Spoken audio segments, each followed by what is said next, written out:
Buying and selling in a marketplace is like a maze. Kailangan pang pumunta ng consumer sa iba't ibang tindahan para tingnan ang presyo, quality, at specifications ng bawat produkto kung ang mga ito ay pasok ba sa kanilang qualifications. Ang supplier naman ay nagpupunta sa iba't ibang establishmento para mag-present ng kanilang mga produkto. This is time and money consuming. Kung minsan ay wala pang mabili at mabenta dahil hindi nagmamatch ang ino-offer ng supplier sa requirements ng consumer.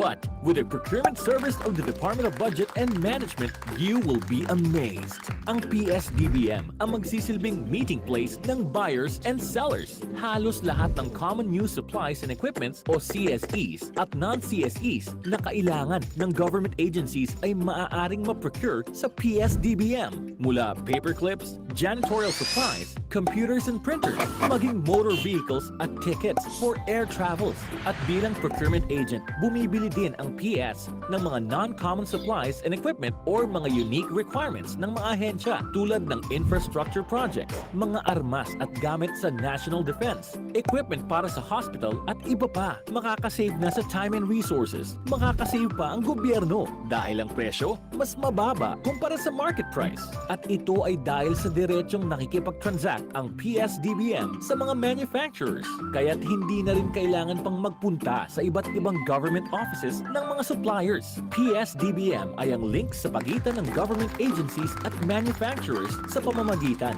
ng pagbebenta ng items. I-access lang ang www.ps-philgeps.gov.ph para malaman ang mga items na pinoprocure ng PS-DBM mula sa mga suppliers at ino-offer para sa mga government agencies. Lahat ng mga proyekto na ipinabibid ng PS ay nakapublish din sa modernized PhilGEPS. Because in procurement service, we provide smart procurement solutions. The PhilGEPS, which stands for the Philippine Government Electronic Procurement System, was established in the year 2000 to host online information on government procurement opportunities and to streamline procurement processes and enable public monitoring of procurement activities of government agencies. PhilGEPS was created primarily to establish an open, transparent, efficient, and competitive marketplace for government procurement.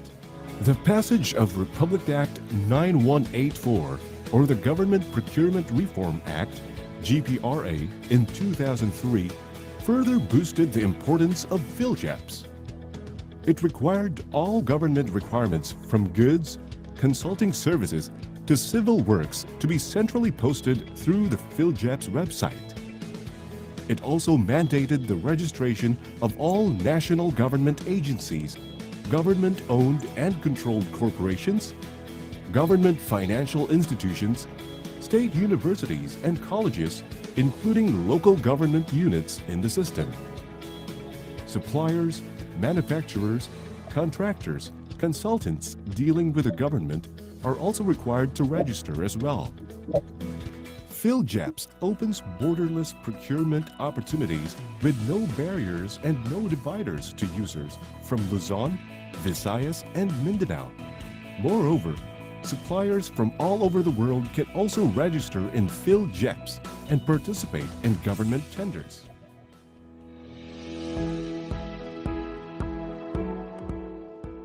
Good afternoon, everyone. Naririnig niyo po ba ako? Can you hear me right? Good afternoon, sir. Yes, sir. Good afternoon, sir. Good afternoon. Good afternoon. Good afternoon po. Okay, let's begin it. Good afternoon po. Good afternoon po. Good afternoon po sa inyo lahat. Good afternoon ka na. Good afternoon po. Okay lang po. Okay. Okay. Ang dami po natin. We have at least 500 agencies for today. So, good afternoon po ulit sa inyo lahat. Okay na po? Afternoon po. Start na po tayo. Okay. Sige po. So, magandang araw po sa inyong lahat. Kumusta na po kayo? So nais ko pong kuhanin ng pagkakataong ito upang pasalamatan po kayong lahat na naglaan ng oras para maging bahagi ng imbitasyong ito. Ako nga po pala si Robert Umarang, Lead Trainer at Procurement Management Officer 4 ng Marketing at Sales Division dito po sa PS Main, Paco, Manila office po.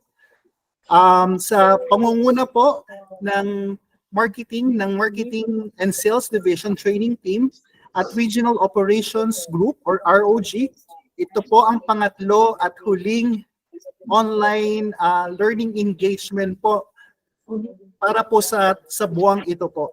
So, before we begin po, let me just share with you that the Procurement Service of Department of Budget and Management will be celebrating our 45th founding anniversary. So, palakpakan naman po natin. Let's give a virtual thumbs up po kay Procurement Service for reaching this milestone. Maraming salamat po. Okay, maraming salamat po. So, this is not your typical seminar orientation, no? So medyo this will be one-sided po since we have at least 500 participants right now. So kindly bear with us po. We will have an open forum po by the end of the discussion. But as of now, we will be discussing continuously po the agenda for today. So bago po natin simulan, maglaan po tayo ng panalangin kasunod po ng pambansang awit ng Pilipinas.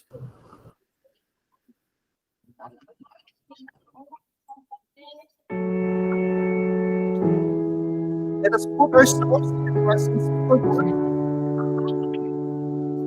Dear Father, we offer everything and thank you for everyone gathered here today to walk with you.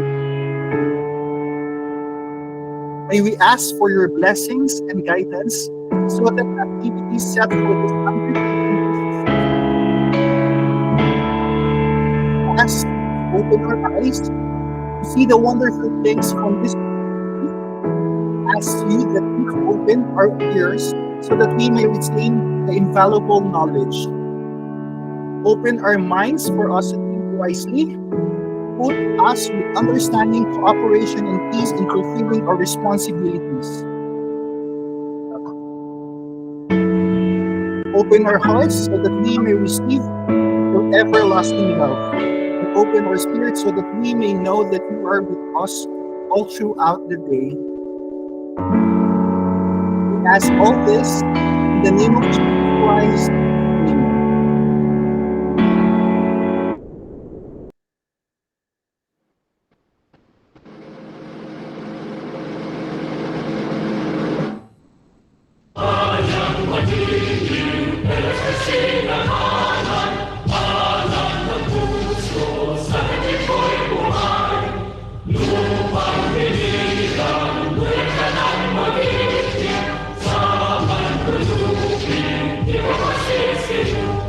Amen.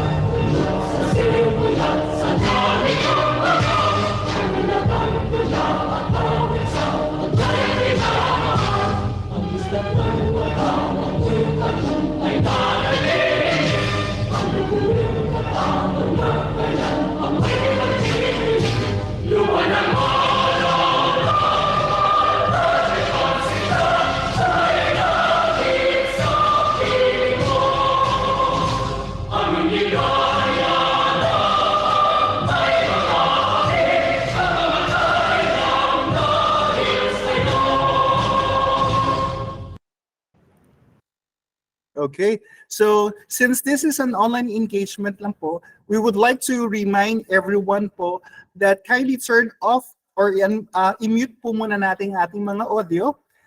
We can use the chat box po or comment box in terms of your urgent concerns, or if you want to, we were able to post na rin po yung attendance log sheet. So you may use the chat box po for any means of communication. Kindly use the raise hand po that will be accommodated by the end of the discussion po. So we would like you to know that this meeting or orientation seminar is recorded as well. So just to set expectation, the program online for this afternoon will be the Annual Procurement Plan for Common Use Supplies and Equipment, APP-CSE 2024 online submission po.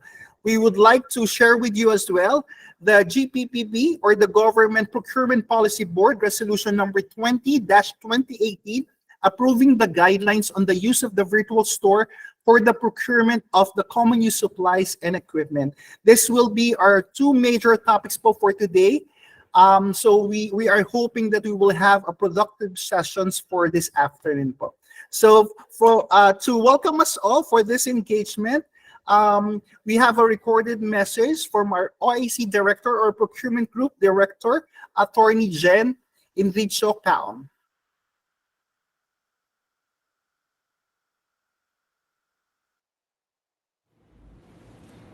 A pleasant day, everyone.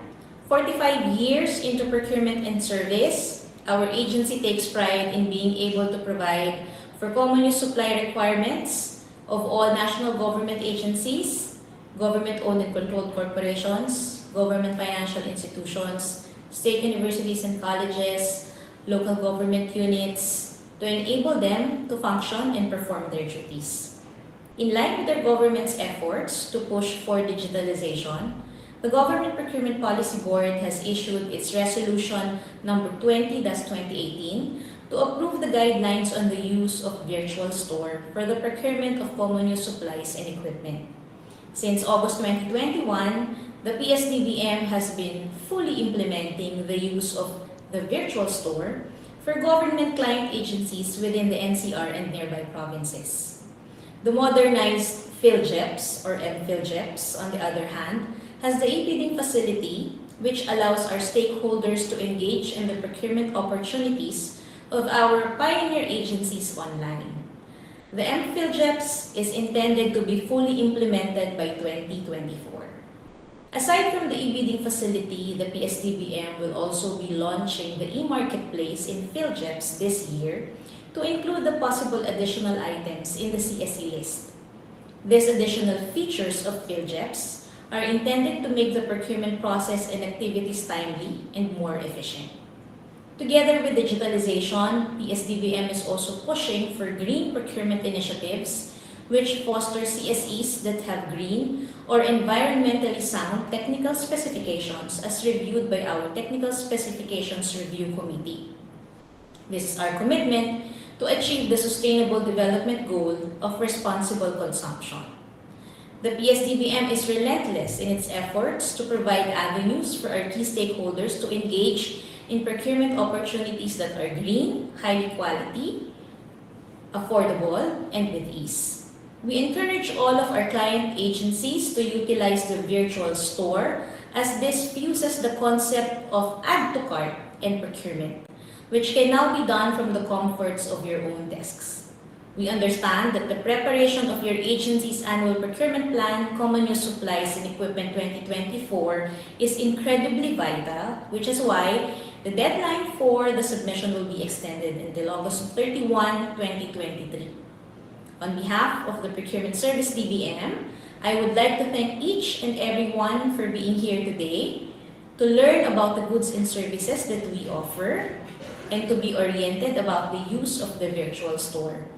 Our agency is one with our stakeholders, client agencies and suppliers, and most especially one with the nation towards progress in procurement and in service.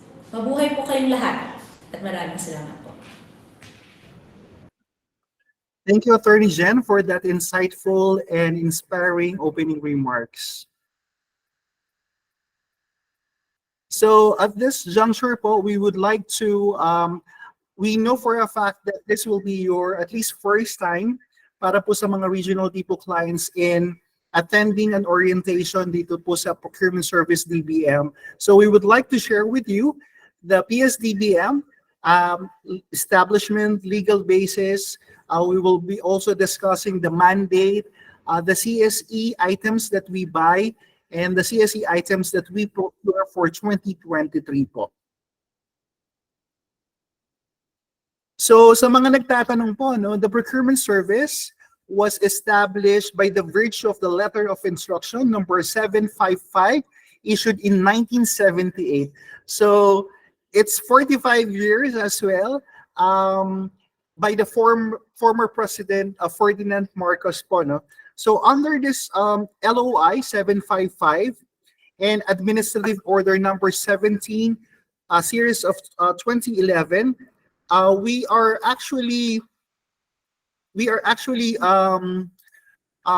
tasked to be a government-wide procurement po for the office supplies or CSE items po, no? So if you're familiar with bulk procurement or cheaper by dozens, ganun po yung idea by the former department secretaries Malaya and other department secretaries sa DepEd and Department of Finance po, no? So next slide, ma'am. And for this particular letter of instruction po, it also stated yung former name po namin, which is Procurement Pilot Project or PPP. So as I've mentioned po, ang task po natin is to have a national cost reduction in terms of the material supplies na binibili po ng mga ahensya ng gobyerno. So we are actually an attached agency of the Department of Budget and Management along with the Government Procurement Policy Board or GPP po.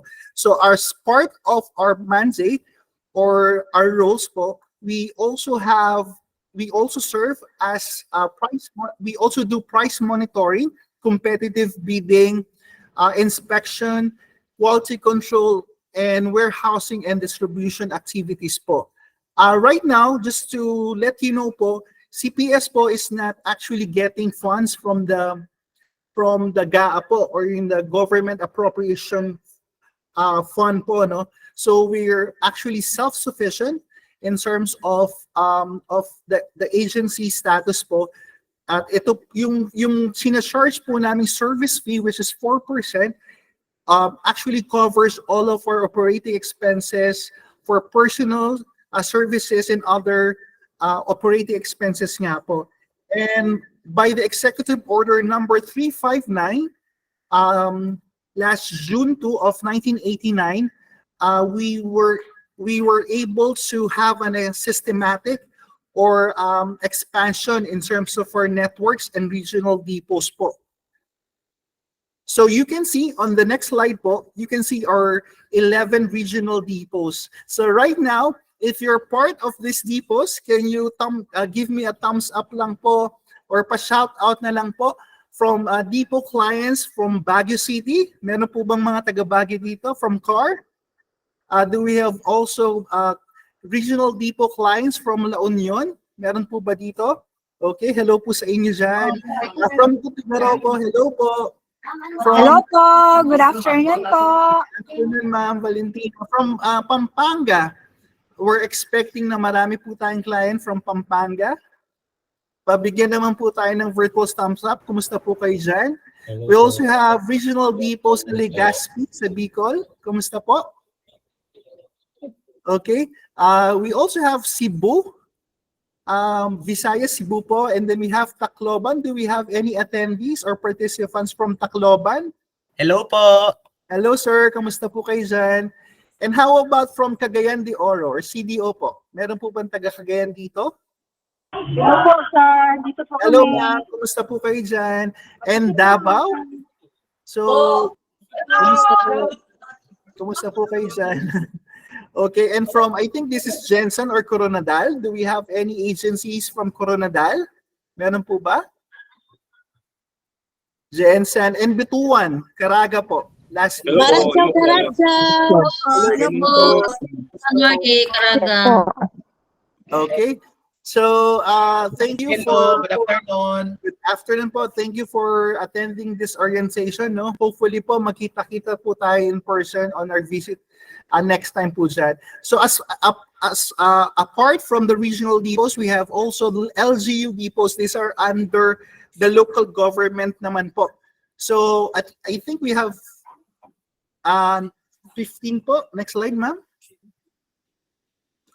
For LGU depots po, paki-shout out na lang po or give me a virtual thumbs up po From Mountain Province, Bondok, meron po ba tayo dito taga Palawan, Puerto Princesa, Bacolod, wala po ba? Biliran, Borongan, Calbayog, Catarman, Maasin, Zamboanga, Sibugay, Bukidnon, Camiguin, Misamis Occidental, Oriental, and Surigao.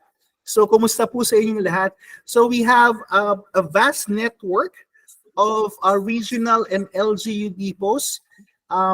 So, we are actually prepared in terms of to complete our supply chain po, no, or yung logistics capacity po namin.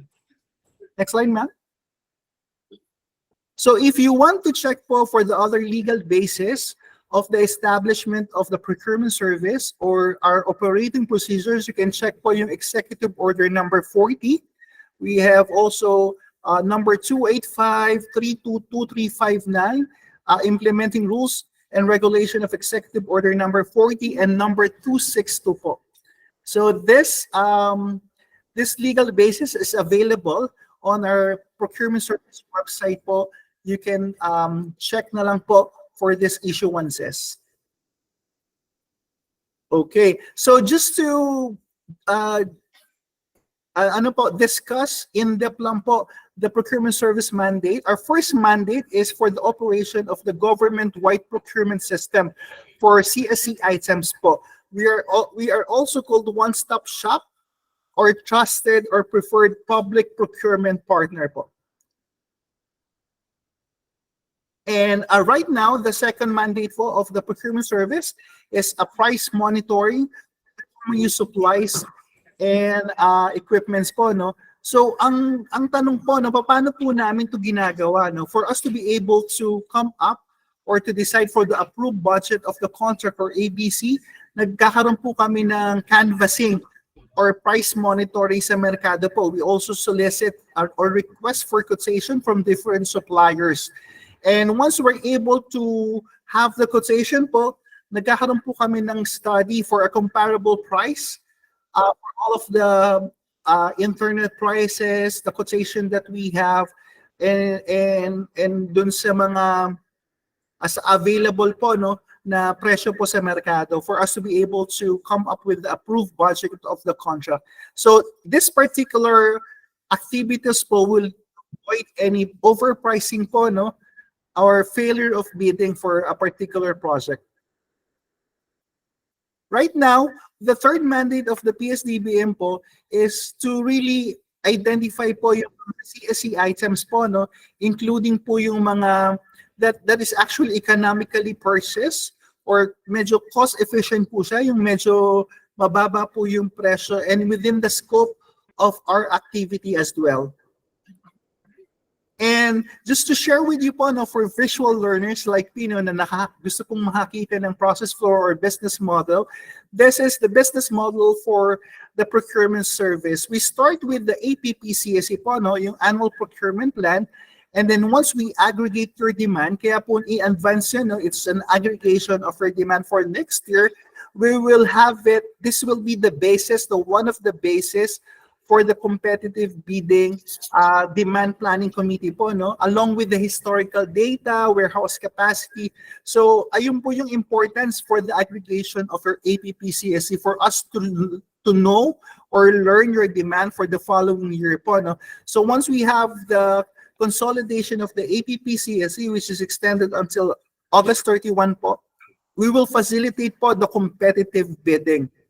So dito po ang expertise at magaling po si procurement service. So right now, we're focusing more of the CSE items. Wala na po tayong masyadong non-common use procurement, no, like for the infrastructure of DOTR, railway projects, and other items po, no. So after the competitive bidding at pag nagkaroon po ng award for a particular items, it will be available po dun sa virtual store natin. And it will be available as well dito po sa Paco Manila office. The stocks na kailangan po ng mga regional depot will be facilitated by the depot management at magkakaroon po tayo ng transfer of stocks sa mga regional depot po. So that is the complete cycle for the business model for the procurement service. So right now po, the fourth mandate of the procurement service is to come up with nga po with the best prices in terms of the conditions, if it's quality items po or economical items po.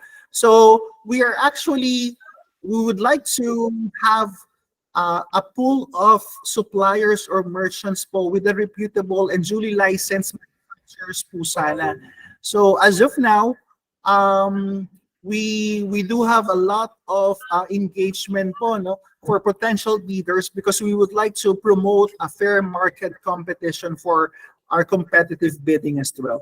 So the fifth mandate for the procurement service is to have a continuous evaluation, development, and enhancement of our system coverage and procedure. So as part of this particular mandate, we're doing this client engagement for the regional depots.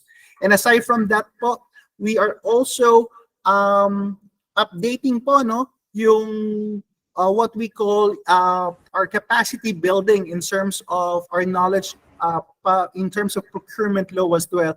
So part of it is participation for the GPBB refresher trainings on the RA 9184 held in procurement service as well. And right now, this is important as well, no? As part of our mandate, we would like to have a maintenance or management of the Government Electronic Procurement System or PhilGEPS. Dito po yung posting ng mga bid opportunities if you would like to get the directory for the supplier as well, yung mga awarded project. Ito po yung mini-maintain ng PhilGEPS system.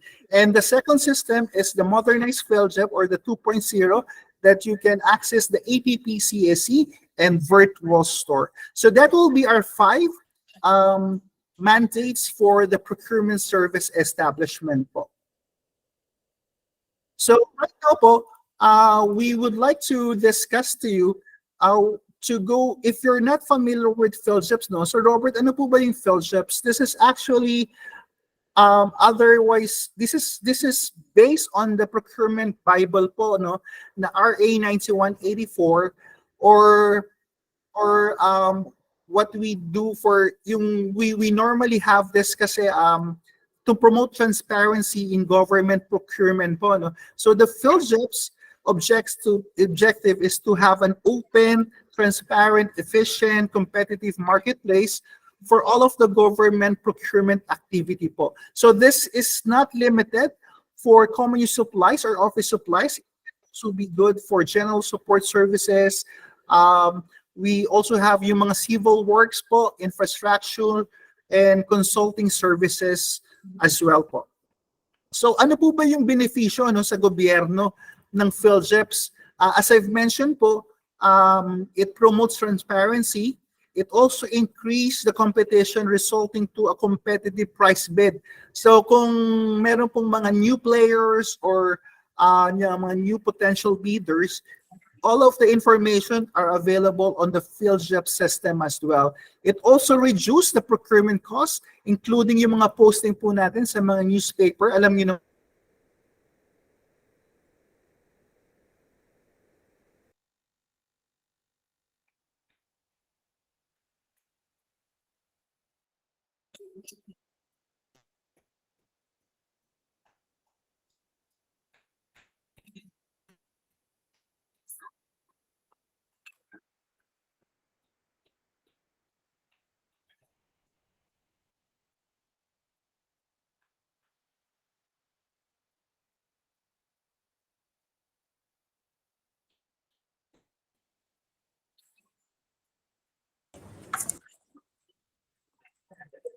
sorry.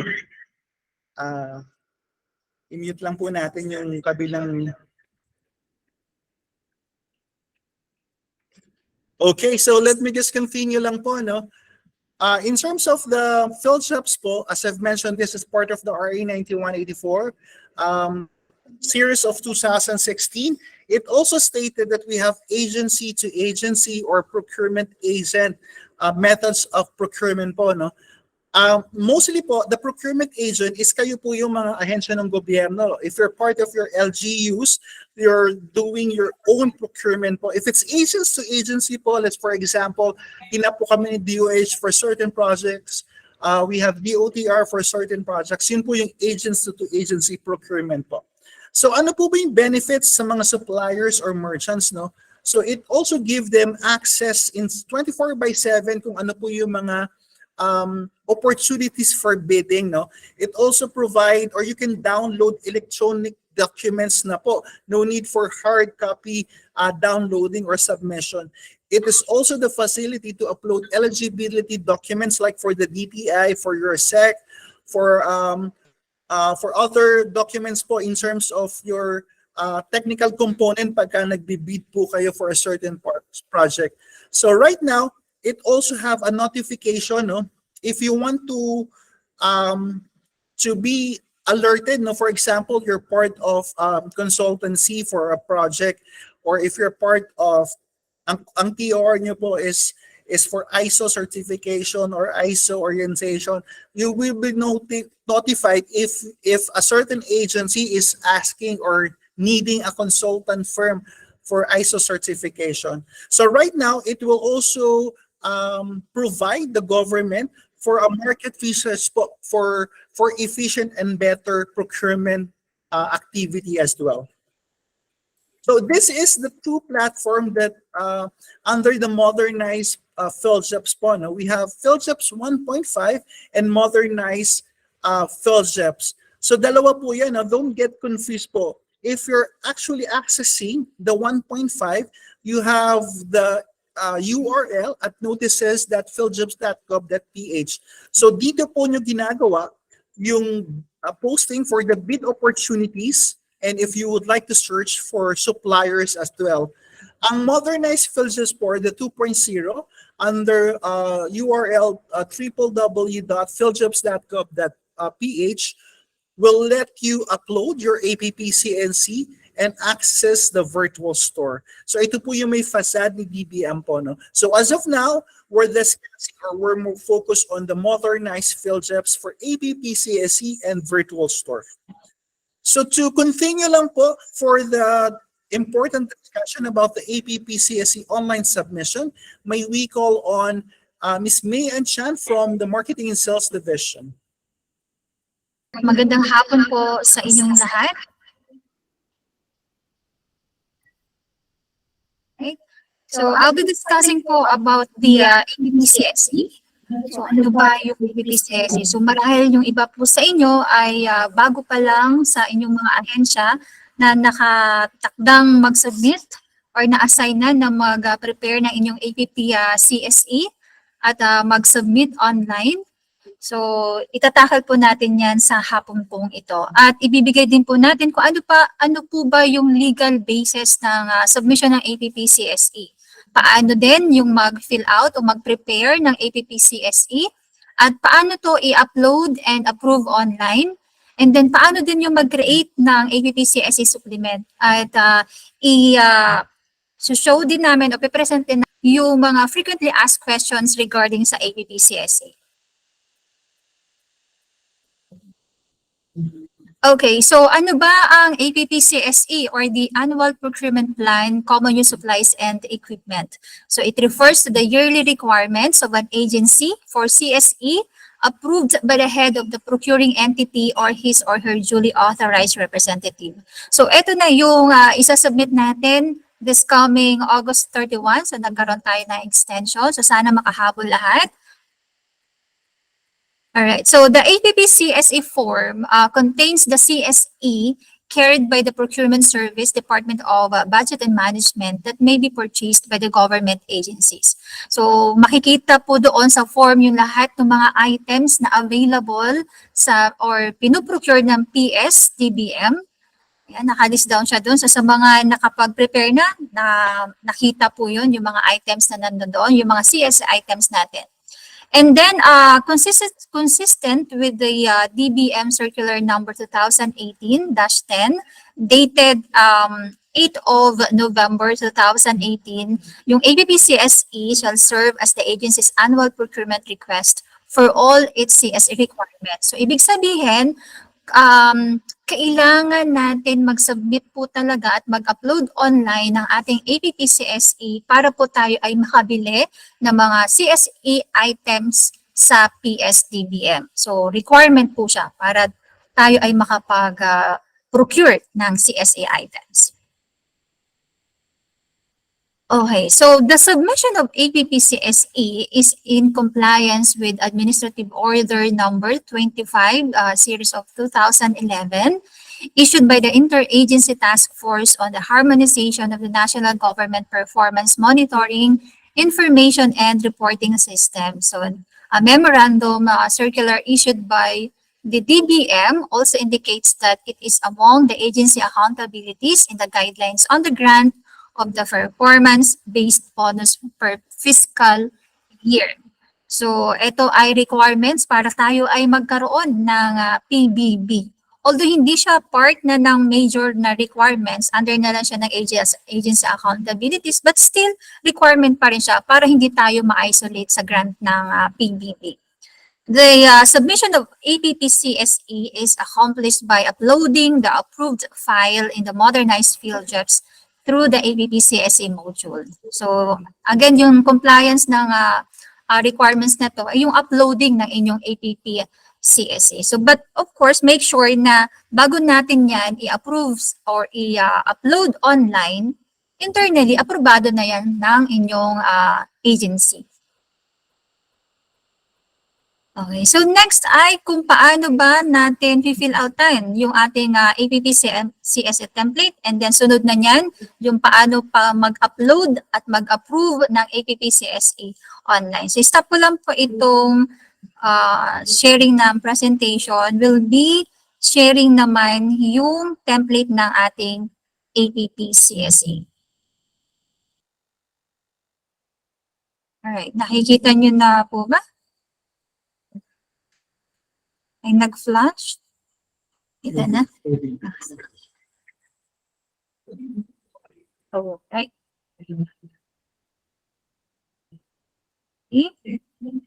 So, ito ang sample ng ating APP-CSE.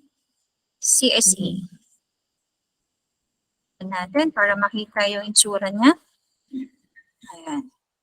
So, we have two templates na kailangan nating fill outan. So, ito yung APP-CSE, then the other one, yung ito naman, yung APP-CSE form for the other items. So, paano ba, start tayo doon sa APP-CSE template muna. So, paano ba siya fill outan? Okay. Of course, start tayo sa ating agency name. Ayan. And then, yung region, and then yung address ng ating ahensya. Sundan natin naman yan ng UWAX code. So, ang tanong, paano ba makita yung UWAX code? So, maraming nagtatanong neto sa emails and calls. Paano ba makita? Paano ba namin malaman, ma'am sir, yung UWAX code namin? So, kung kayo po ay may account na sa modernized PhilGEPS, meron na po kayo neto, yung UWAX code. So, paano ba siya makita? Magla-login lang po kahit sino po sa inyo, yung buyer coordinator, si approver, or si uploader, and then click lang yung menu, tapos click lang yung My Organization, and then click yung View Organization Profile. So, makikita nyo na po doon yung inyong UWAX code. Right? So, tabi din yan yung inyong organization type. So kung hindi nyo alam yung organization type nyo, makikita din po yan doon sa inyong organization profile kapag nag-login po kayo. Okay, so next po ay yung contact person, then yung position ng nilagay po natin na contact person, then the email, and then telephone numbers. Okay, proceed naman tayo dito po sa part 1. So as mentioned earlier po, ang CSE or APP-CSE na form, dito makikita yung mga items na binibenta ni PS or yung mabibili nyo kay PS-DBM. So, alphabetical order naman siya. So, halimbawa, paano naman maglalagay ng quantity? For example, dito po sa clear book, ayan. Ayan, pili tayo ng month and then enter lang yung amount. Let's say 500 ang kailangan. Ayan. So, makikita natin dito yung total amount niya. Ito po. Base yan doon sa price na naka-indicate na po dito sa APP-CSE form. So saan ba makikita yung price ng item? Which is pwede nyo din pong i-double check kung tama nga ba yung nag-pop up na amount or na total amount. So dito po siya makikita. Ayan. And kung nagdagdag pa kayo for the October, diba, 200. Ayan, meron naman siya dito total amount para dito sa 200. Tapos yung inad natin kanina na, yung unang inad natin na 500 plus 200, ayan, naging 700 yung kailangan natin na quantity for that item. Tapos ito yung kabuuang amount niya. Ayan. And then, yung total amount ng mga items na yan ay dito natin makikita sa baba.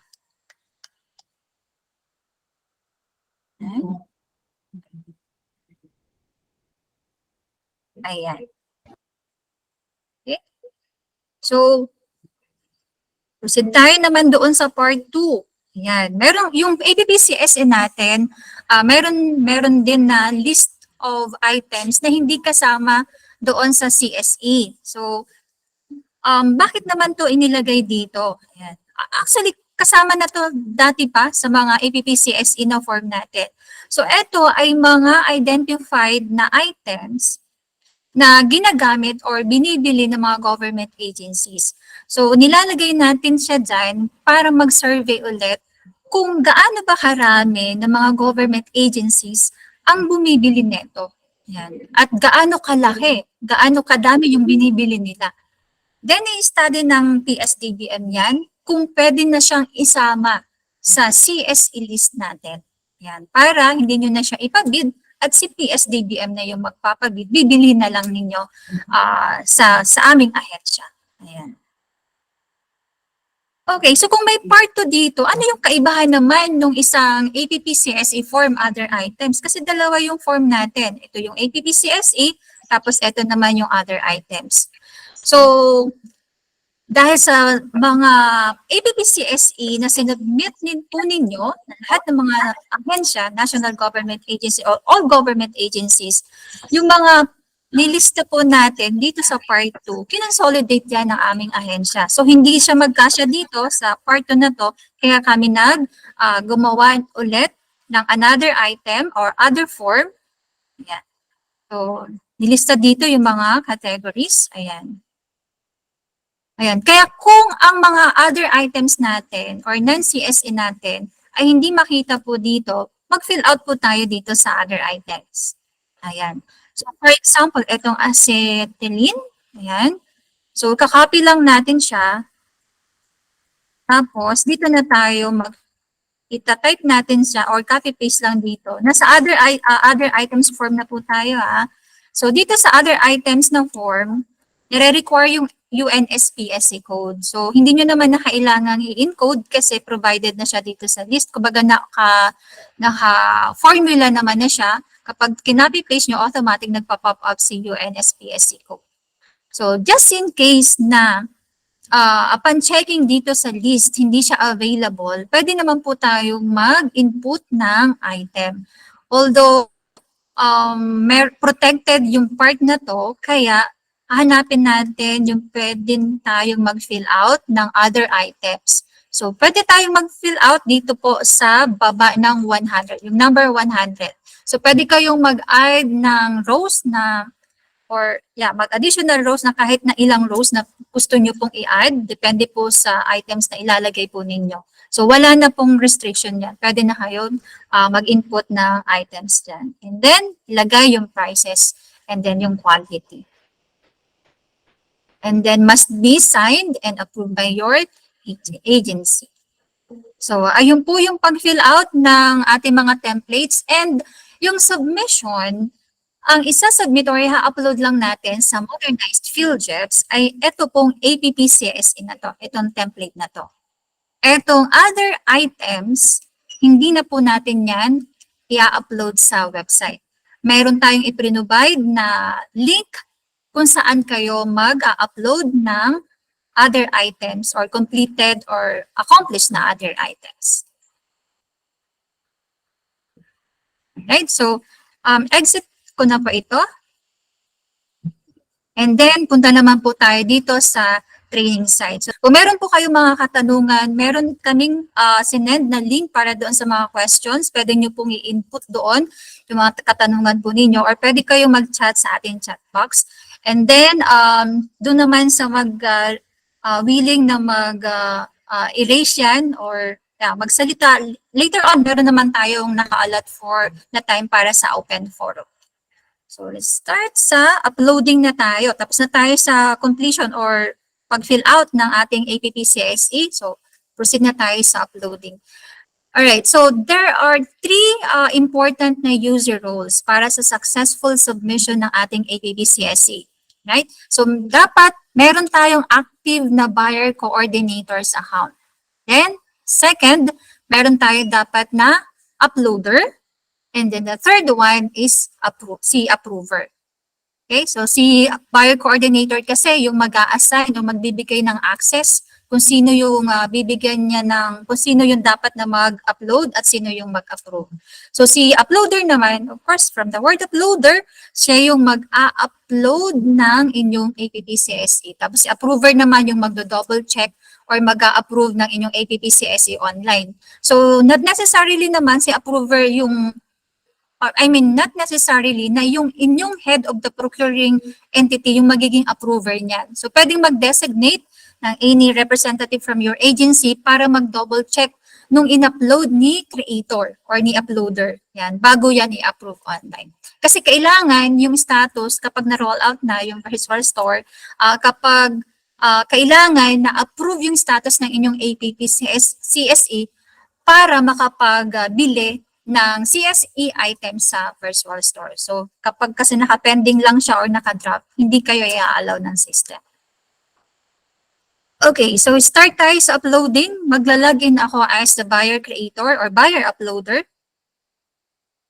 See, then enter yung login details.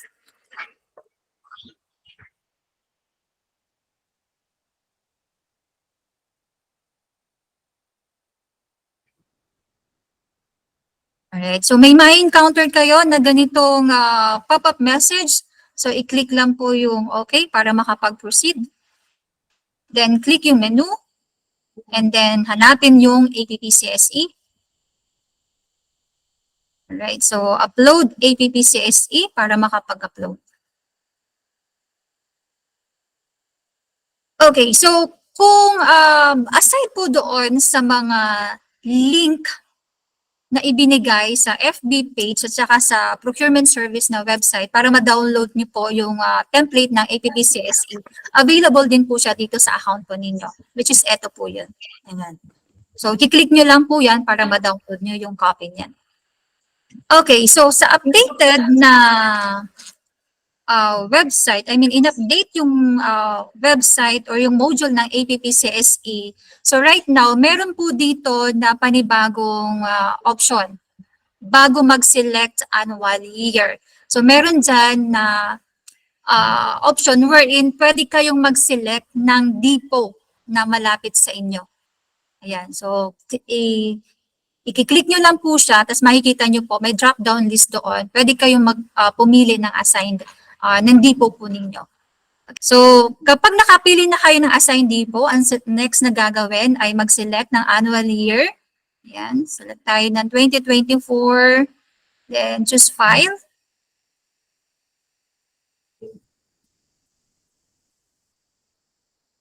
And then click upload APP-CSE, and then click yes.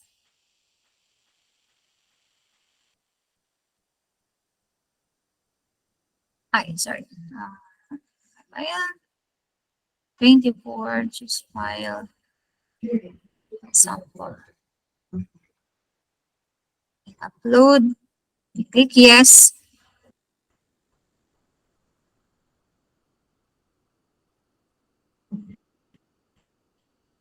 And then click OK.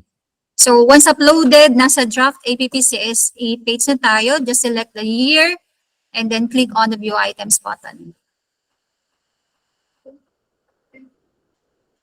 Ayan. So, ayan, na-convert ni system yung inyong uploaded file into a web form. So, nandito na siya. So kapag nasa draft page pa lang siya, pwede pa tayong mag-edit ng ating APP-CSE. Ayan. So just in case may upon checking, nagka-typo error kayo, instead na 1,000, 100 lang yung na-type natin doon sa ating APP-CSE file. So pwede nyo pong i-edit yan dito. Ayan.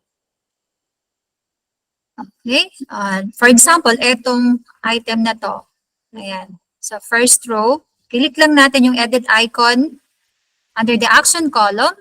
Ayan. Tapos, pwede na natin i-edit dyan. So, let's say, kailangan pala na 800 or 8,000 yung quantity niyan. So, once na ma-type natin, click lang yung save button, then confirm by clicking yes, and then click OK.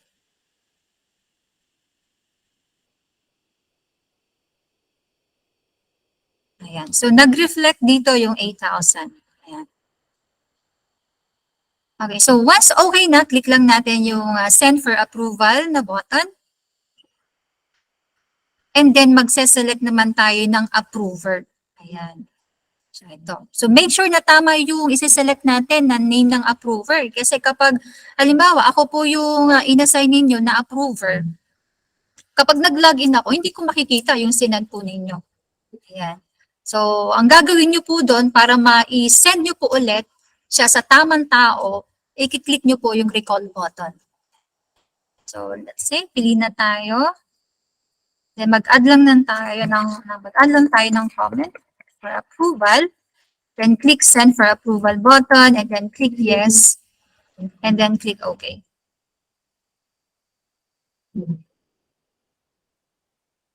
Right? So, yung status ng ating APP-CSE ay pending for approval. Then again, kung nagkamali tayo ng sasendan na name ng approver, pwede natin niyang i-recall. Tapos i-send ulit. Or kung halimbawa, dinouble check ni uploader, may nagka-typo ulit siya. Ang nakalagay doon sa approved na APP-CSE is 1,000, pero yun nga, ang nalagay niya is 100 lang. Yung na-type niya, ayan. So, pwede niya pang i-edit yan by clicking the recall button. So, proceed naman tayo sa pag-approve. Sign out muna tayo as uploader. Magla-login naman tayo ngayon as approver. So, log in as agency and then approver.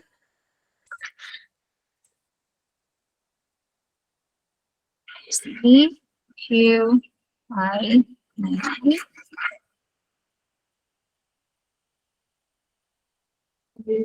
Alright. Click OK lang para makapag-proceed. So, under pending task, makikita po natin kaagad yung pending for approval. Just click the number 1 link sa tapat niya. And then, select yung annual year. And then, click on the view items button. Okay, so ito po yung sinubmit ni uploader. So, as an approver, again, responsibility natin na i-double check yung in-upload ni uploader kasi mamaya mali. So, i-check natin siya. So, kung halimbawa may mali, isi-send back natin siya kay uploader kasi si approver, wala po siyang access to modify or edit your APP-CSE. So, yung revision or yung pag-i-edit, pag-upload, at saka yung pag-create.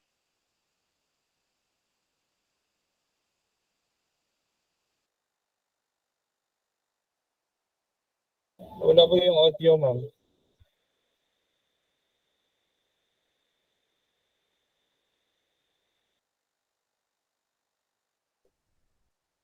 Ma'am, nakamute ka po. Nawala audio, ma'am. Na-mute po.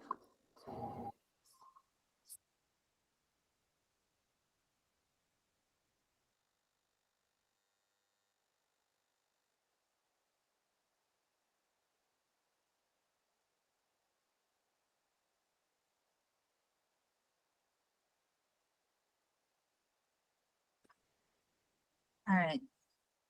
Hello, kanina pa po ba ako walang audio? Or ngayon lang po? Yes, ngayon lang po. From the start? Ngayon lang po. Ma'am, Thank you, ma'am. ngayon- Thank you, ma'am. Ngayon lang po, Anita. ma'am. Okay. I don't know. Hindi ko naman siya napindot. Okay, proceed tayo. Okay na po.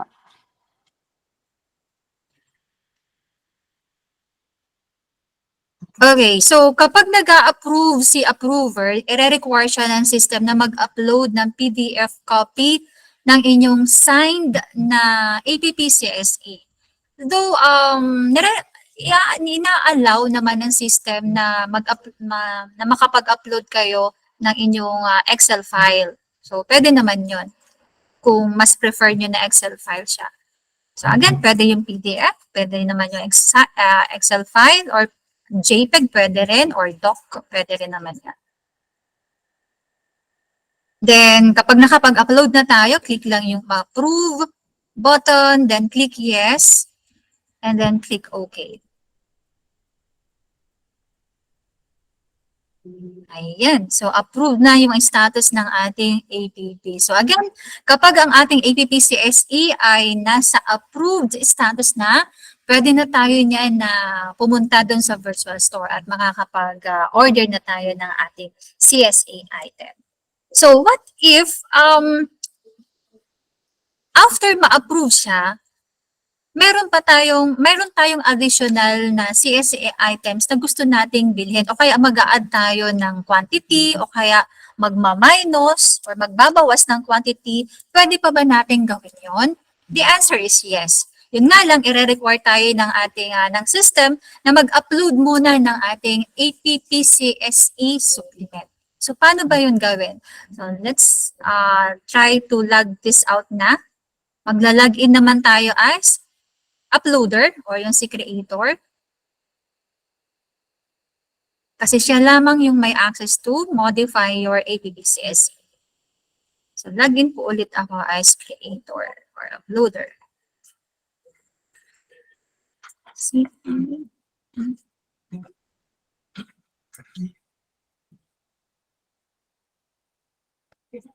Ayan.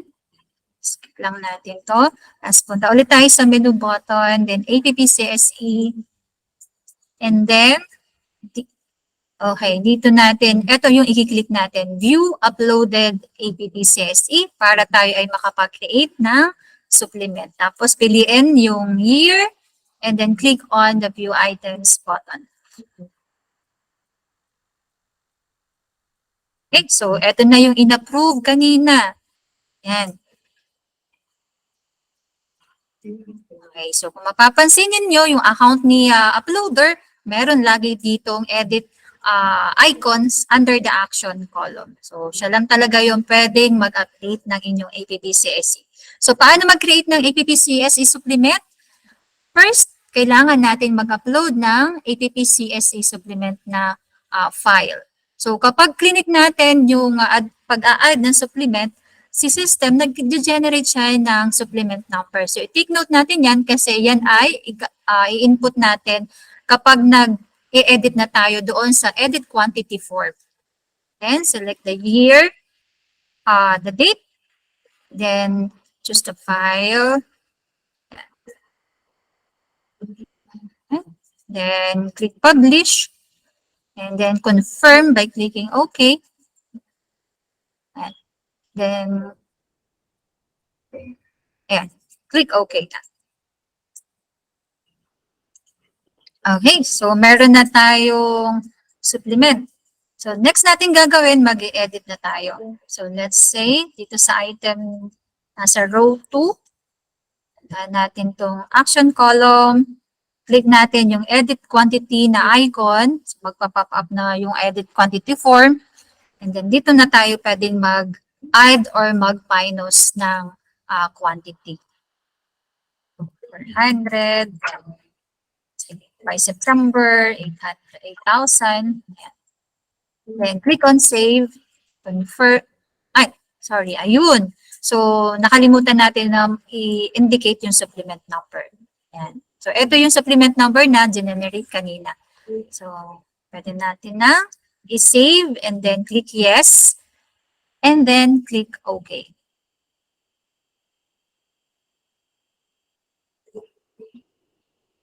Yan. So, eto na yung in-add natin. Ayan. In-edit natin kanina. Alright, so ganun lang kasimple yung pag-upload ng ating APP-CSE, pag-approve at pag-create ng supplement.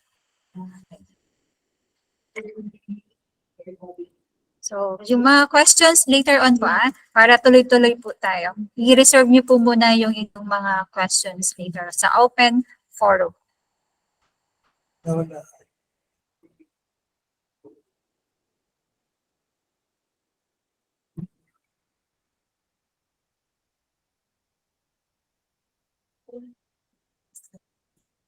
Okay, so we'll be showing din po sa inyo yung mga frequently asked questions po regarding sa APP-CSE. So, what is the annual procurement plan? Ayan, na-discuss na natin kanina na ito yung yearly requirement po sa inyo para po maka-comply tayo doon sa requirements ni AO25 para mag-grantan tayo ng PBB.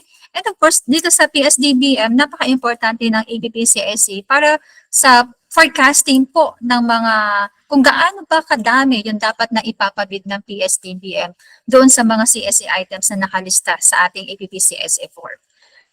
Okay, so yun. What is the APP-CSE form? Yun, contains ng mga list of CSE items na kailangan pong fill out tayo ng mga government agencies. Ayan, so pinadaanan na natin ito kanina. Ano ba yung legal basis ng submission ng APP-CSE? So that is in compliance with the DBM Circular Letter Numbers 2011-6 and 2011-6-A dated 25th of August 2011 and 28th of September 2011. How do we submit? Ayun, yun na yung kanina. So again, reminder lang po ulit, may dalawa tayong form na kailangan po nating i-submit, yung APP-CSE tapos yung other items. And again, yung APP-CSE sa modernized PhilGEPS po siya isa-submit or i-upload, then yung other items ay sa Google form. So hindi na po natin tinatanggap ang manual submission at pati yung pag-email ng soft copy po niyan. Kailangan po kayo mismo yung mag-upload niyan sa inyo pong account. Where can we get the template to be used for submission of APP-CSE? So, na-mention ko na din kanina sa aside doon sa FB page which na naka-post po doon yung mga links and then sa procurement service na website, pwede nyo rin pong i-download yung template sa account po mismo ninyo. Yan. How to fill out? Yan, nadaanan natin. Kailangan po ba na aprobado yung APP-CSE na i-upload namin? Siyempre naman po, kailangan aprobado po yan. Okay, so what are the supported file formats? So, yun, nabanggit ko kanina na pwedeng PDF yan. Pero po, yung sa uploading, kailangan po naka-Excel file siya. Para po ma-capture po ng system lahat ng mga ilagay po natin doon sa APP-CSE. Pero kapag mag-a-approve na si approver, di ba, nung kanina, nung nag-approve siya, nire-require siya ng system na mag-upload ng signed copy. So, pwede pong naka-PDF siya, pwede rin naka-doc, naka-Excel, ayan. So, i-allow naman po siya. Basta wag lang mag-exceed po siya sa 5 megabytes. So, what is the process for submission of APP-CSE supplemental? Ayun, napasadahan na natin kanina. Si creator or si uploader ang pwedeng gumawa niyan. And then, nire-require ng system na mag-upload tayo ng APP-CSE supplement para i-allow tayo ng system na mapindot natin yung edit icon. Yan. Ayun, sino yung mga responsible user roles para sa successful submission ng APP-CSE? Ayun, nabanggit ko kanina na pwede, kailangan active yung account ng ating agency coordinator. Actually, malaking tulong kapag na-maintain po natin na active yung account ng agency coordinator kasi hindi nyo na kailangan mag-email sa amin regarding sa account po ninyo. Hindi nyo na rin kailangan tumawag.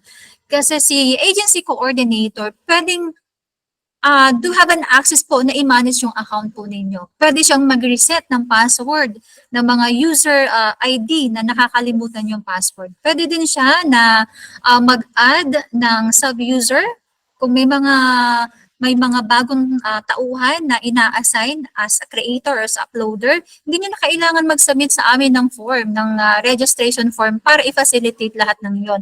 Kasi si coordinator, pwede niyang gawin yon. Ayan. So ano pa ba yung pwedeng gawin ni coordinator aside sa adding ng sub-user? Pwede rin siyang mag-deactivate ng mga hindi na connected sa inyong agency. So ang dami-dami naming nare-receive ng mga emails regarding sa deactivation kasi hindi na siya connected. Which is si coordinator, pwede niya nang gawin yun. Ayun. So sana may ma-maintain natin na active yung account ni buyer coordinator. And then aside from that, pwede nyo rin i-update yung address, yung sa organization profile po ninyo, yung address yan, magagawa yan ni agency coordinator at yung pagbibigay ng access level. Kasi dito sa ating modernized PhilGEPS, lalo na pag na-i-launch na yung electronic bidding, so maraming mga access level kung sino yung pwedeng mag-upload ng bid notice, sino yung mag-approve.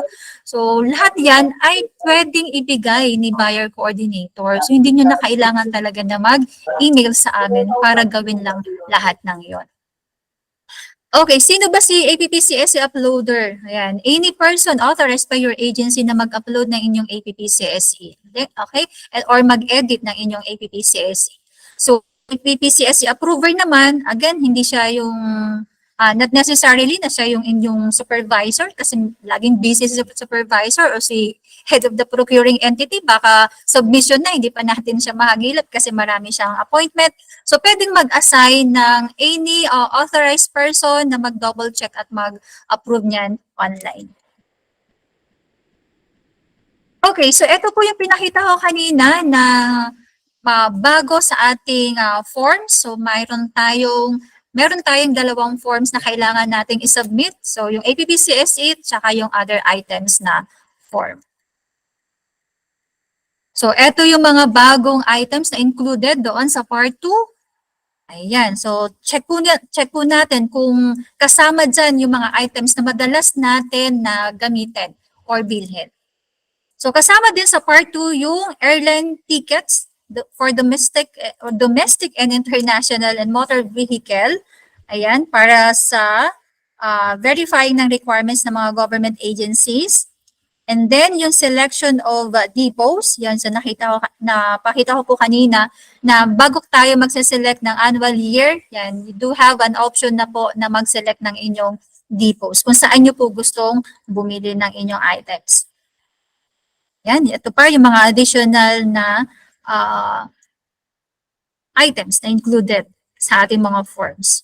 So yung unit prices are based on the approved annual procurement plan for the year 2023, yan, with 4%, and PS-DBM website CSE price catalog as of 10 of May. Yan, meron din doon na updated description ng flash drive and paper shredder. So based doon sa approved updated na technical specifications. Okay, so ito naman po yung mga nag-gather namin na questions doon sa aming FB page nung nag-post kami ng deadline ng submission ng APP-CSE. So sabi, wala pa pong NEP or National Expenditure Program for the year 2024. So paano namin ma-finalize yung PPMP? Ito yung basihan ng aming APP at saka APP-CSE. So ang requirement lang po ng PS-DBM ay mag-submit kayo ng inyong indicative APP-CSE for the year 2024. Pero yun nga po, upon checking po, na-approve naman na yung 2024 National Expenditure Program natin as of 23rd of June. Yan. So, June 23 yan. Hindi po namin magamit yung find function to locate easily yung mga items na nasa form. Kasi protected daw. So, pwede po natin na ibase lang siya doon sa, kasi na-mention ko kanina, naka-alphabetical order naman siya. So, yun na lang yung way ng paghahanap natin. Kasi protected kasi siya para hindi siya magalaw or hindi siya magalaw at hindi magkaroon ng error. Baka kasi accidentally meron kayong mapindot doon. So, yun yung magkakos ng error doon sa submission ninyo ng inyong APP-CSE online. So, sa part 2, Other items not available in PS-DBM, hindi po ma-edit.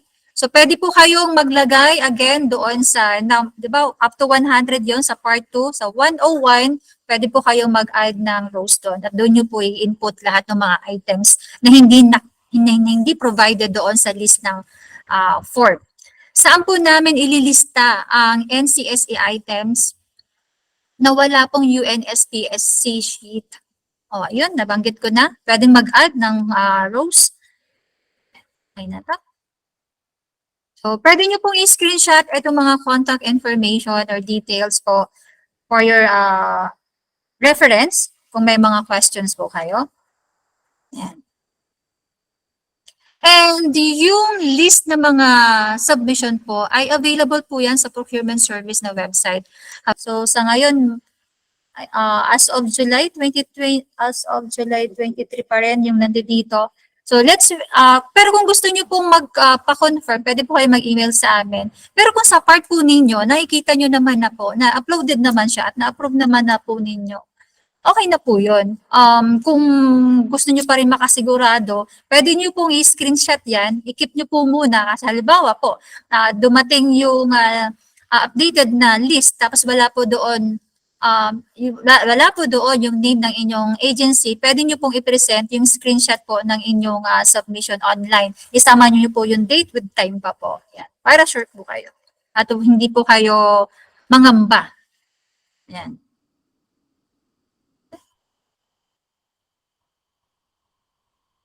Pag na-mention ko kanina na ito ay part ng PBB requirement, yung inyong yung submission natin ng APP-CSE.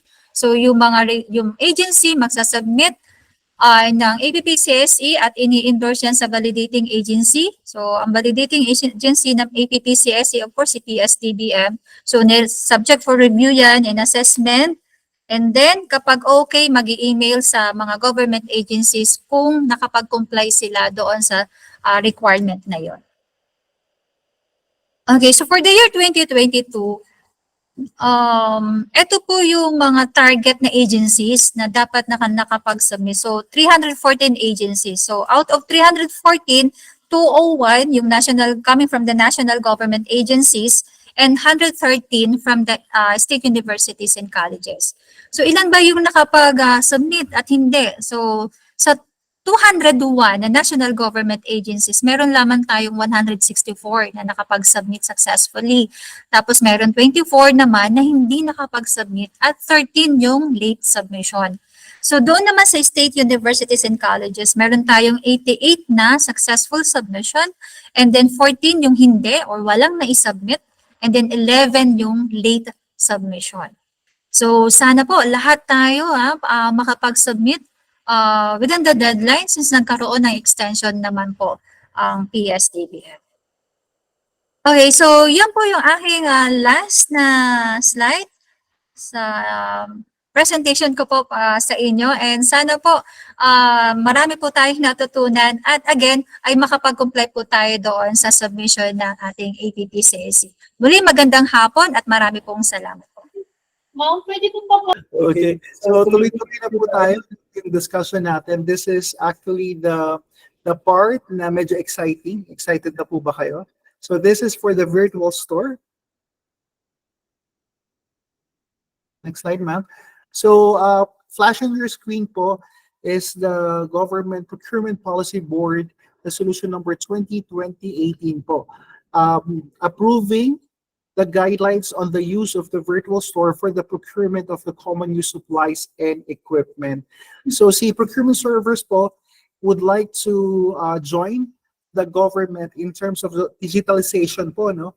And as early as 2018, the e-government procurement was able to launch the virtual store. So this is actually signed by different departments, like the Department of Education. We also have Department of Finance, and we were able to launch this for 3 agencies po, the Department of Budget and Management, GPPB, and PS as well. And right now po, noong 2018, we also have 17 pilot agencies na gumagamit po ng virtual store. So this is the soft launching po noong 2018. So right now, let me just ask you a question po, no? So sino na po ba dito ang nakagamit ng virtual store? Can you give me an exclamation mark or thumbs up po kung nakagamit na po kayo? I mean, I'm not really for the virtual store, no? For the modernized PhilGEPS, for the APP-CSE upload. Lahat po ba dito nakapag-upload na ng APP-CSE or hindi pa po? Can you give me an asterisk po kung hindi pa po kayo nakapag-upload? Exclamation mark if nakapag-upload. Pag hindi pa po nakapag-upload ng APP-CSE, asterisk po. Okay, madami pa po, no? Madami pa po hindi nakapag-upload. Okay.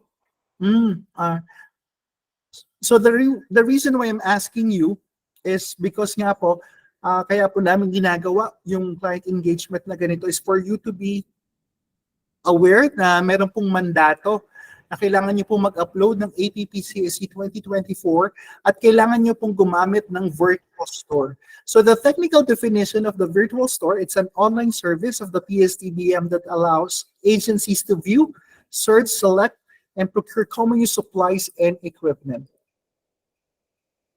Ano po bang objective, no? Bakit po ba namin pinapagamit or ano po bang goal kung bakit po meron tayong virtual store? So si Procurement Service, as I've mentioned po, would like to improve our technological capacity to ensure po yung digital transformation in terms of our online processes nga po. So initially, the virtual store or the VS is only applicable to the Metro Manila or nearby provinces. So with its success po, no, as of now, we have at least 1,965 active agencies using the VS. Ang target po namin sa Metro Manila is just 2,000 plus. So we're 95% or 91 to 95% compliance na po na for all of the agencies using here in Metro Manila. So with the success of the virtual store, we will eventually launch nga po this platform to our regional depots outside NCR nga po, Visayas and Mindanao as well. So na-share ko na po kanina ano to yung business process for the VS. So we'll discuss the next line na po. So at this juncture po, let me just ask you can type in on the comment box or paki-shout out na lang po kung ano po ba yung mga online platform or store na katulad po ng virtual store. Tingnan po natin kung nag-order, maraming nag-order dito. So tama po si Sir Kenneth. Shopee, we have Lazada from Lolita. TikTok po. Tama po, no? Si Sir Kenneth, no? Parang madaming orders. alam niya yung mga online stores or platform, no? So tama po, we have Salora as well, FB Marketplace. Ano po ba yung other, aside from within the Philippines po, yung outside the Philippines as well? Amazon. So tama po, we have Shein. Tama po, no? SM Store. So, Sir Robert, no, what's the reason why I'm asking this? Because right now po, marketing using digital or online technologies platform is hindi na po siya mapipigilan, no, with this digital era right now. So yung mga commercial online store like Lazada, Shopee, let's flash the second slide po. Lazada, Shopee, Zalora, Amazon po. It's actually in terms of ordering mga items po, it made it more convenient, more secure, and faster transaction na po. So with this particular platform or online commercial platform, the virtual store is also the same po, no, in terms of the features, but in terms of the functionalities, because we're a government agency or public sector po tayo, it's much more different dun po sa mga online platform. Later on, I'll be discussing in details kung ano po yung different features ng virtual store compared to this online platform. So the next slide po will show you that we are not really new, hindi po tayo bata in terms of the public procurement. No, we are actually the pioneer. Since nga 1978, we have 45 years experience na po in public procurement. yung ibang country po was able to launch their own e-marketplace. So it started with 2000 with Singapore for their GBs po. We also have, this is actually famous po, no? We were able to, some of our former employees were able to attend CONEPS po from South Korea, 2009. And then 2003, we have also Chile for their Chile Compra public market, and GEMPO from India from 2016. So bakit ko po ba dinidiscuss ito, no? So it will only show po that PS is actually part of the pioneering country for public procurement po, no? We are actually being benchmarked, or we have studies na ginawa po ng ibang bansa like Cambodia, we have other Indonesia. They want to learn about the public procurement or the e-marketplace existing here in the Philippines as well. So you can see as well, we will present you for visual learners like me, the audiovisual presentation about the VS po. So let's enjoy it.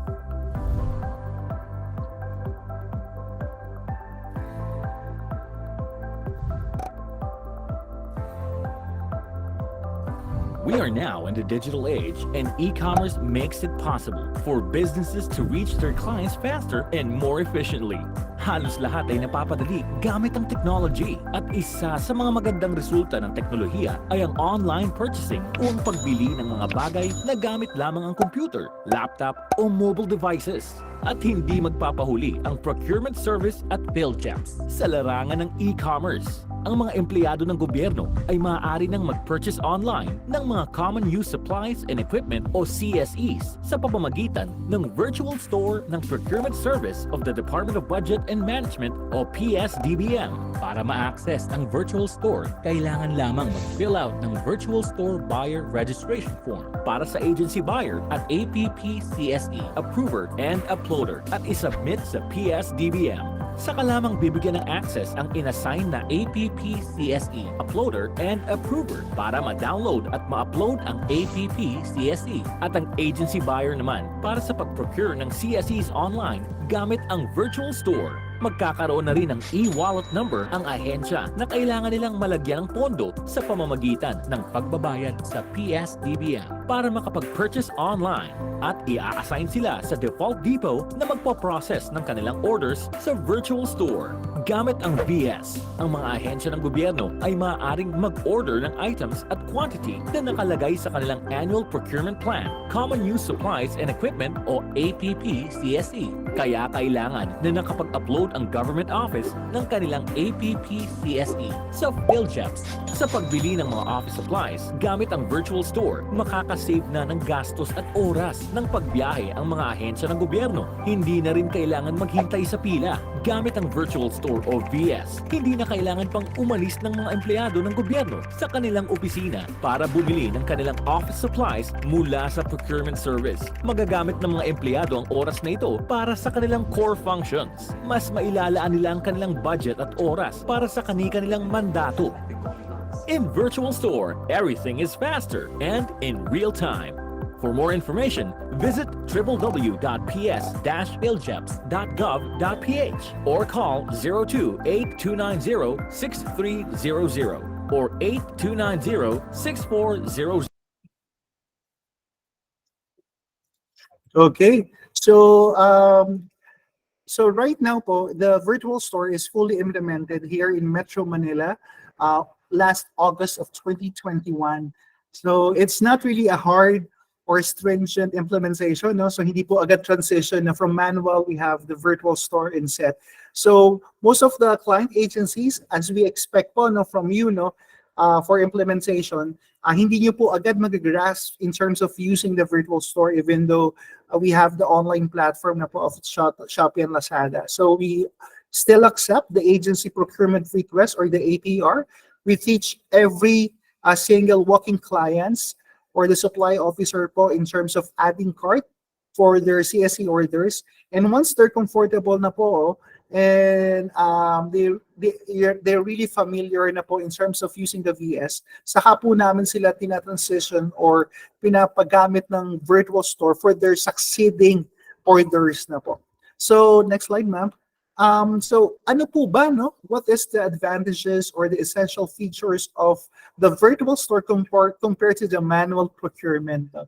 So makikita nyo naman po, no, there's a lot of essential features or benefits po if we're going to transition in terms of the VS. Right now, I know for a fact that in Regional Depot, you're still using the agency procurement request or APR. May iba po, meron pong price quotation, you have your purchase order pa. So normally, that's the old way in terms of procurement sa PS-DBM po. So right now, it's different na po, no? Pakibalik na lang po. So it's different na po. We have all of the transaction online na po. The registration for PhilGEPS is online. Marami po nagtatanong dito, no, na what if kung hindi na po matandaan, nakalimutan na po, hindi na po connected or retired. I just want to reiterate yung discussion ni Ma'am Mia, no, that the registration is online po, no. The downloadable form po for the BS Buyer Coordinator is downloadable on the website, at pag na-fill out niyo po yun at napa-approve, we will register you as the buyer coordinator. Si buyer coordinator po will have the access to add additional user. So si buyer coordinator can add approver, uploader for your account. So question, Sir Robert, what if hindi ko alam kung anong role ko, no? So that's the time na you can check your account, and then you can check your access rights po, no? If you have the access in terms of uploading, if you have the visual, or you can access the virtual store, the APP-CSE upload, approving, you're the buyer coordinator at kayo na po ang mag-add ng additional users on your account. The virtual store as well, under the modernized PhilGEPS, is able to upload na po. You can have an online submission of the APP-CSE. Sa mga matatagal na po dito, no, medyo like me, no, yung APP-CSE submission before it's a hard or manual submission, no, piniprint nyo po, and then you're going to email that copy to PS-DBM.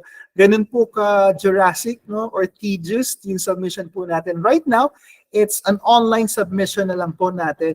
And then once uploaded, we only ask for your uploading. You're compliant na po, or compliance na po kayo for the APP-CSE or PBB grant for your agency.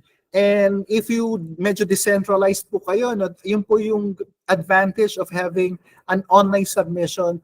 The more branches or offices you have, you can have an individual submission. Meron po tayo sa APP-CSE, kung hindi nyo na-capture, that you can select a depot for your agency so that yung depot na yon, for example, si Pampanga, they can aggregate the demand of for Pampanga clients for the CSE items. For Cebu, for Cagayan, Tacloban, they can know na po kung ano po yung mga kailangan ng mga agencies under their regional depot para they can request from the Manila office kung ano po yung mga ita-transfer of stocks or magiging available for their regional depot as well. So the virtual store is also real-time ordering. Wala na po tayong paasa, no? Hindi na po tayo like before na minsan yung processing ng APR is matagal po siya, no? So pagka pina-approve yung check voucher and then mag-visit na po kayo, pupunta po kayo sa amin nung wala na po. So yun yung pong disadvantage of the manual procurement. Right now, when you access the virtual store, what you see is the actual inventory that we have.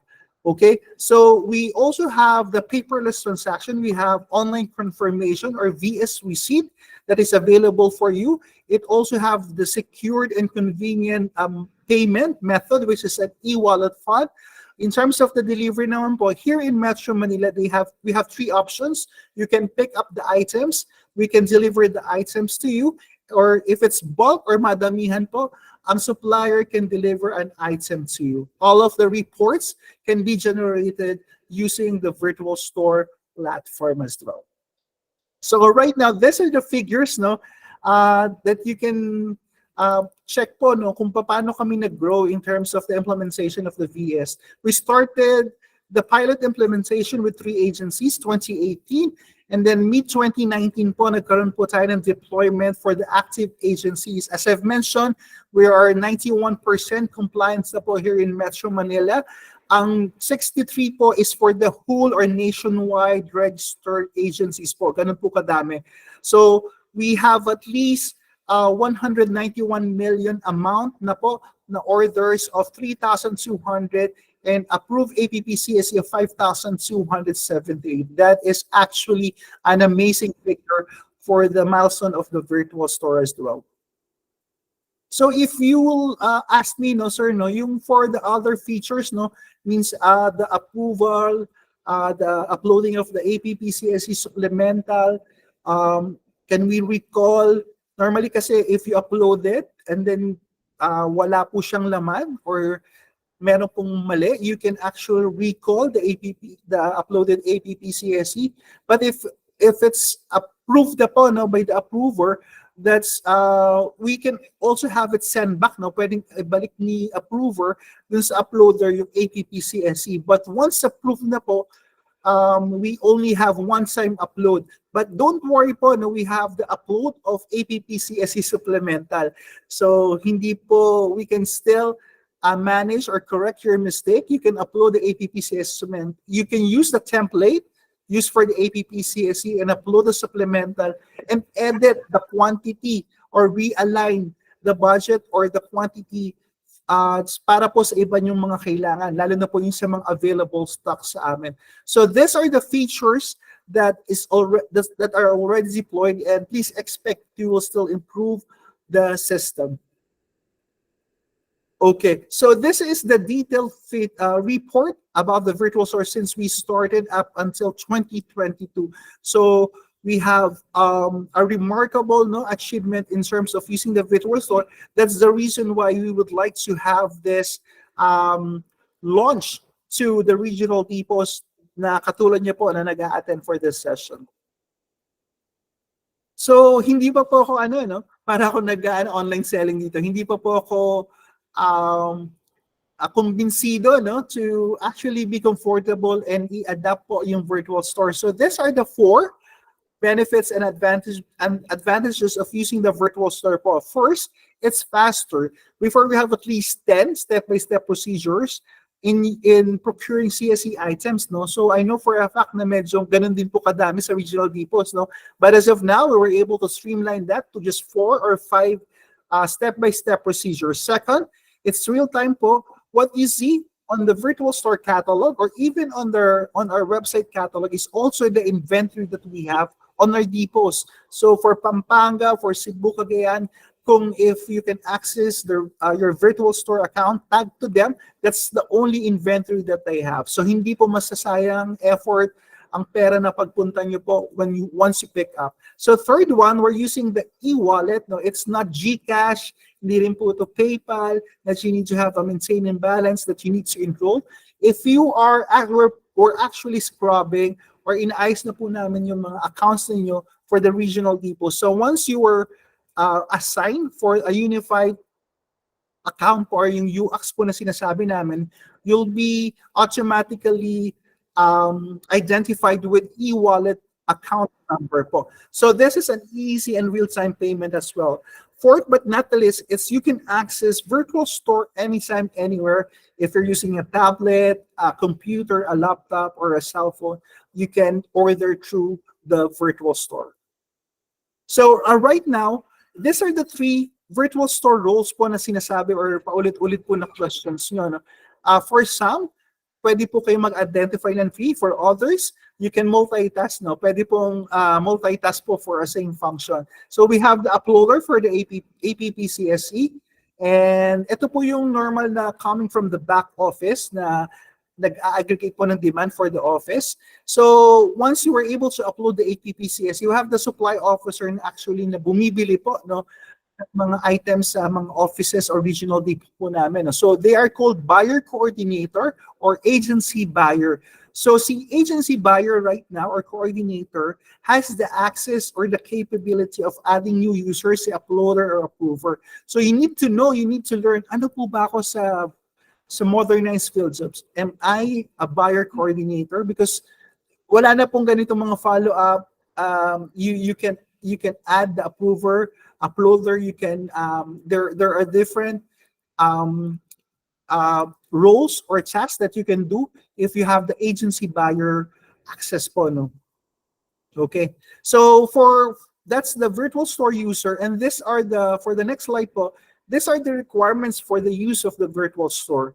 So lahat po ba dito, I know for a fact na yung iba hindi nakakapag-access, no, ng kanilang registration or accounts sa modernized PhilGEPS, no? We're trying to answer all of your queries. Kanina po I'm asking you na you can provide. We will po kasi, no, we will take note of the agencies na hindi pa po nare-replyan ng aming agency team po or customer service team for us to register or prioritize your registration po. We have at least 3 days to 5 days for that registration. Madami lang po talaga kaming emails na receive as of now. So you need to be registered. And then second and third, you need to download and upload the APP-CSE. So ang discussion for the day is the APP-CSE upload for 2024. And it's extended until August 31. We have at least 4,000 submission. Last year, we have at least 9,000. So sana po, no, you can still, upon completion of this orientation, you can be familiarized at makapag-upload or dumagdag na po tayo dun sa compliance for the APP-CSE. And lastly po, you need to have a funded e-wallet or you need to have a fund or pondo po sa amin for you to complete a certain transaction. So we will discuss that further in details kung paano po kayo makakapag-fund. So these are the streamlined processes that we have compared din sa 10 step-by-step procedures namin in terms of CSE ordering. So the ideal po for the virtual store is you access it remotely at the comfort of your home nung pandemic po or at your office. You can access the VS po. And the ordering should happen remotely as well. So if it's just pick up, that's the only time na pupunta po kayo sa amin or sa regional office, di po assigned to you, no? But if it's delivery, kasi dito po sa Manila, we have logistics, no? I know for a fact for the regional depots, they still buffing for, they're still sourcing for the transport vehicles for the delivery, no? So if it's delivery at the comfort of your offices or your home, the stocks can be delivered na rin po. So if you don't have funded e-wallet, so no worries. Kung, for example, if you are here, mga small items lang, no, mga less than 5,000, 10,000. Kung ano po yung in-order nyo or yung available na doon po sa regional depot, pwede yun lang din po yung i-deposit nyo sa virtual store, no? The idea of the virtual store is it should be an advanced funding po, sana. And based on the maintenance, MOOE nyo po, is you need to advance at least 8% or 10%. But this particular process will allow you to still use the system just by funding certain amount na bibilin nyo rin po. So the fourth and the fifth one, or the fourth one, is yung release of the items. It can be pick up, it could be delivery as well. And fifth lang po dito sa Paco office, just to add lang po or improve our services and products po, you need to answer the client satisfaction survey. Okay. So ito po yung another legal basis for the implementation of the virtual store. Yung pong Resolution 20-2018, it's clearly state po under the 5.4.1 and 4.2, kailangan po ng advance deposit or funding po sa inyong mga e-wallet account for the CSE items. So for example, no, this is actually 3 months or 8% of the release budget for your CSE items. For example, you have at least 100,000 for the CSE items, no? Check nyo po muna yung catalog namin or virtual store if it's available. So for the 100,000, at least 10,000 or 8,000 should be funded sa e-wallet. Siguro naman po, no, yung ganung value na 10,000, may mabibili naman po sana kayo ng mga items sa amin. So that's how you order through the virtual store for you to be able to have a leverage po, no? Like for example, for the paper products, we're cheaper by dozen po talaga kami dyan. Mura po kami kahit saan nyo po i-source na market. We are actually 50 to 30% cheaper compared to the other sources po. No? So if you have an e-wallet fund, mauna po kayong makakuha, no? Paunahan po talagang pagkuha sa virtual store ng mga papel. If you have a funded e-wallet, you can complete a certain order para po sa mga paper products natin. So that is the Resolution 20-2018. So Sir Robert, no, paano po kami makapag-fund ng e-wallet? No? It's the same naman po. You can have cash or check deposit po, no, doon sa cashier po, dun sa mga regional depots natin. You can also do land bank or bank transfer po. LDDAP-ADA for the funded e-wallet for you to be able to have a funded e-wallet as well. So tatlo po yan, no? Tatlong funding methods po ang available for you. So just to share with you, ito po yung mandato kasi namin, and we're happy to say that we were able to give savings to the government in terms of the procurement. Now, from 2020, we have at least 661 million. 2021, 559 million, and last year po, 2022, 681 million. Ito pong savings na to is actually based on the difference. For example po, no, nabili niyo po sa retail price po or market ng papel is 150 pesos po per ring, no? For PS po, we're only selling it, for example, 100 pesos. You have at least 50 pesos savings po that you were able to give you as a saving. So yun po, 50 times kung ilan po yung mga items po namin, that's the savings that we were able to provide you based on the study po made by our Executive Director, Dennis Santiago. So this is also published on our website and Facebook account as well. So ano po ba yung mga savings namin na provide sa whole government? These are the CSE sales po that we have, na we were able to reach at least 4.6 billion for 2022. Total sales po namin for the CSE, we have currently 278 CSE items available for you for common use supplies.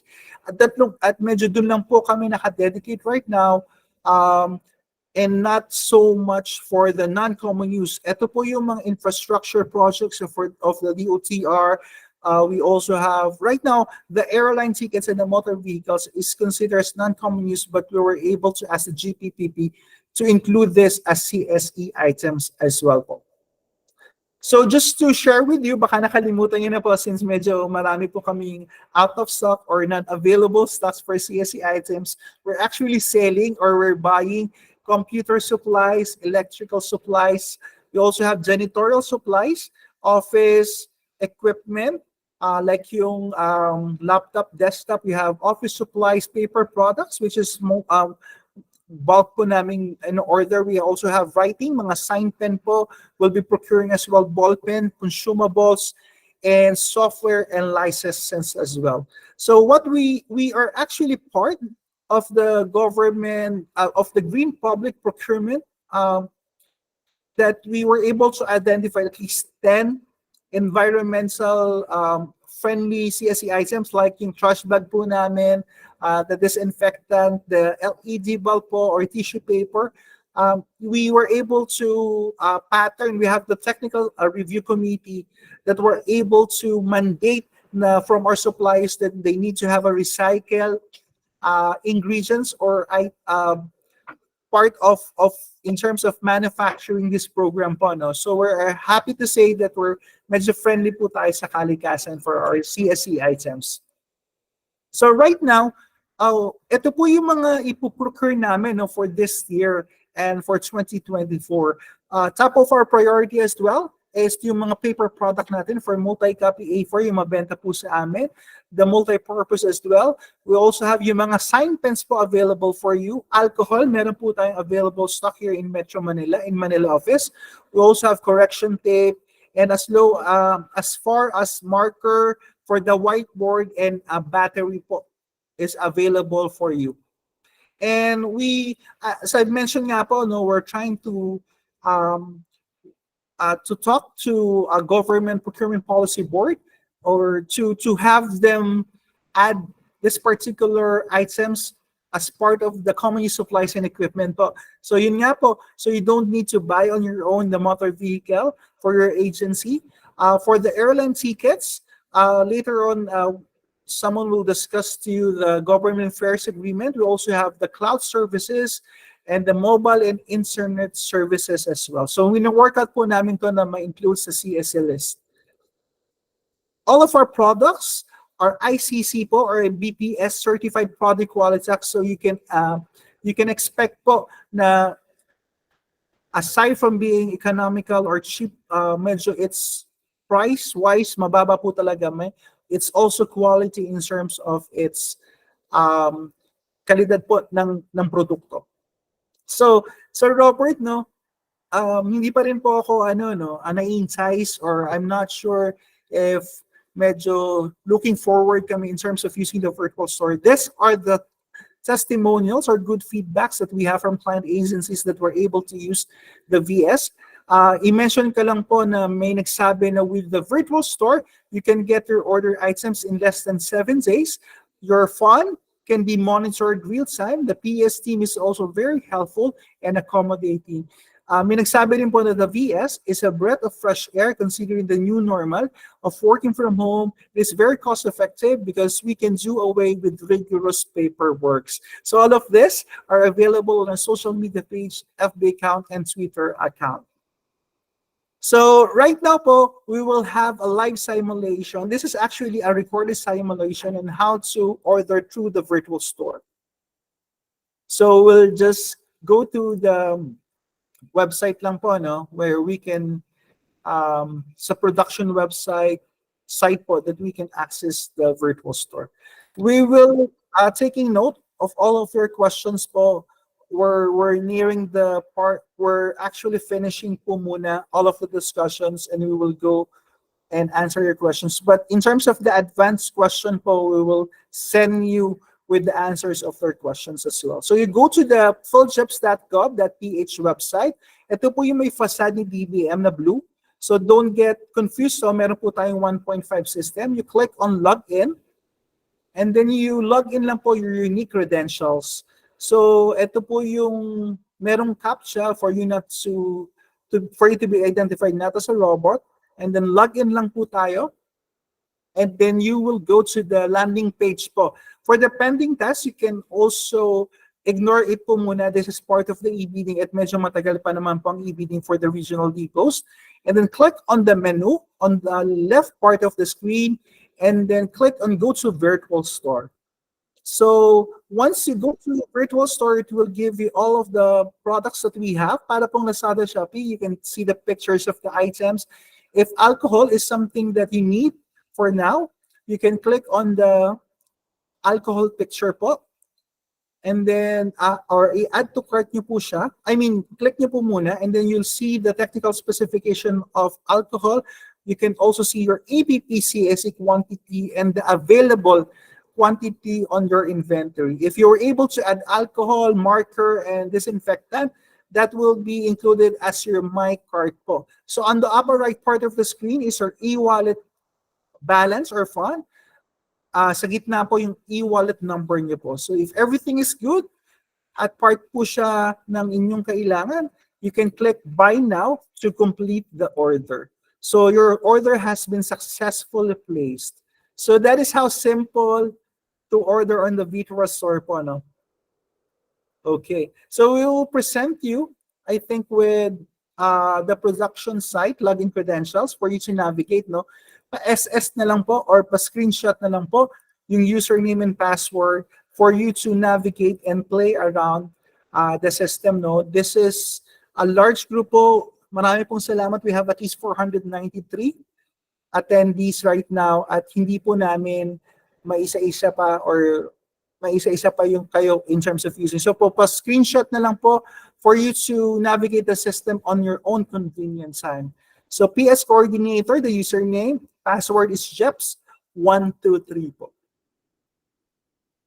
Okay. So this is the ABP for the virtual store. Please watch it. Welcome to another training video for the modernized PhilGEPS system. Today, I'll be demonstrating how you can purchase items from the virtual store. Once you are logged in, click on Menu, click Virtual Store, and then click on Go to Virtual Store. Once you're here, you'll be able to see the depot that is assigned to your agency, and you'll also see a message that says GFA, airline tickets, and Microsoft licenses can be purchased at the What We Sell tab in the Procurement Service website. All commonly used supplies and equipment will be shown here. And then if you select an item by hovering your mouse, you will have two options. One is Add to Cart, which will let you buy that particular item, as shown here. Click OK. Or you can click on View Detail,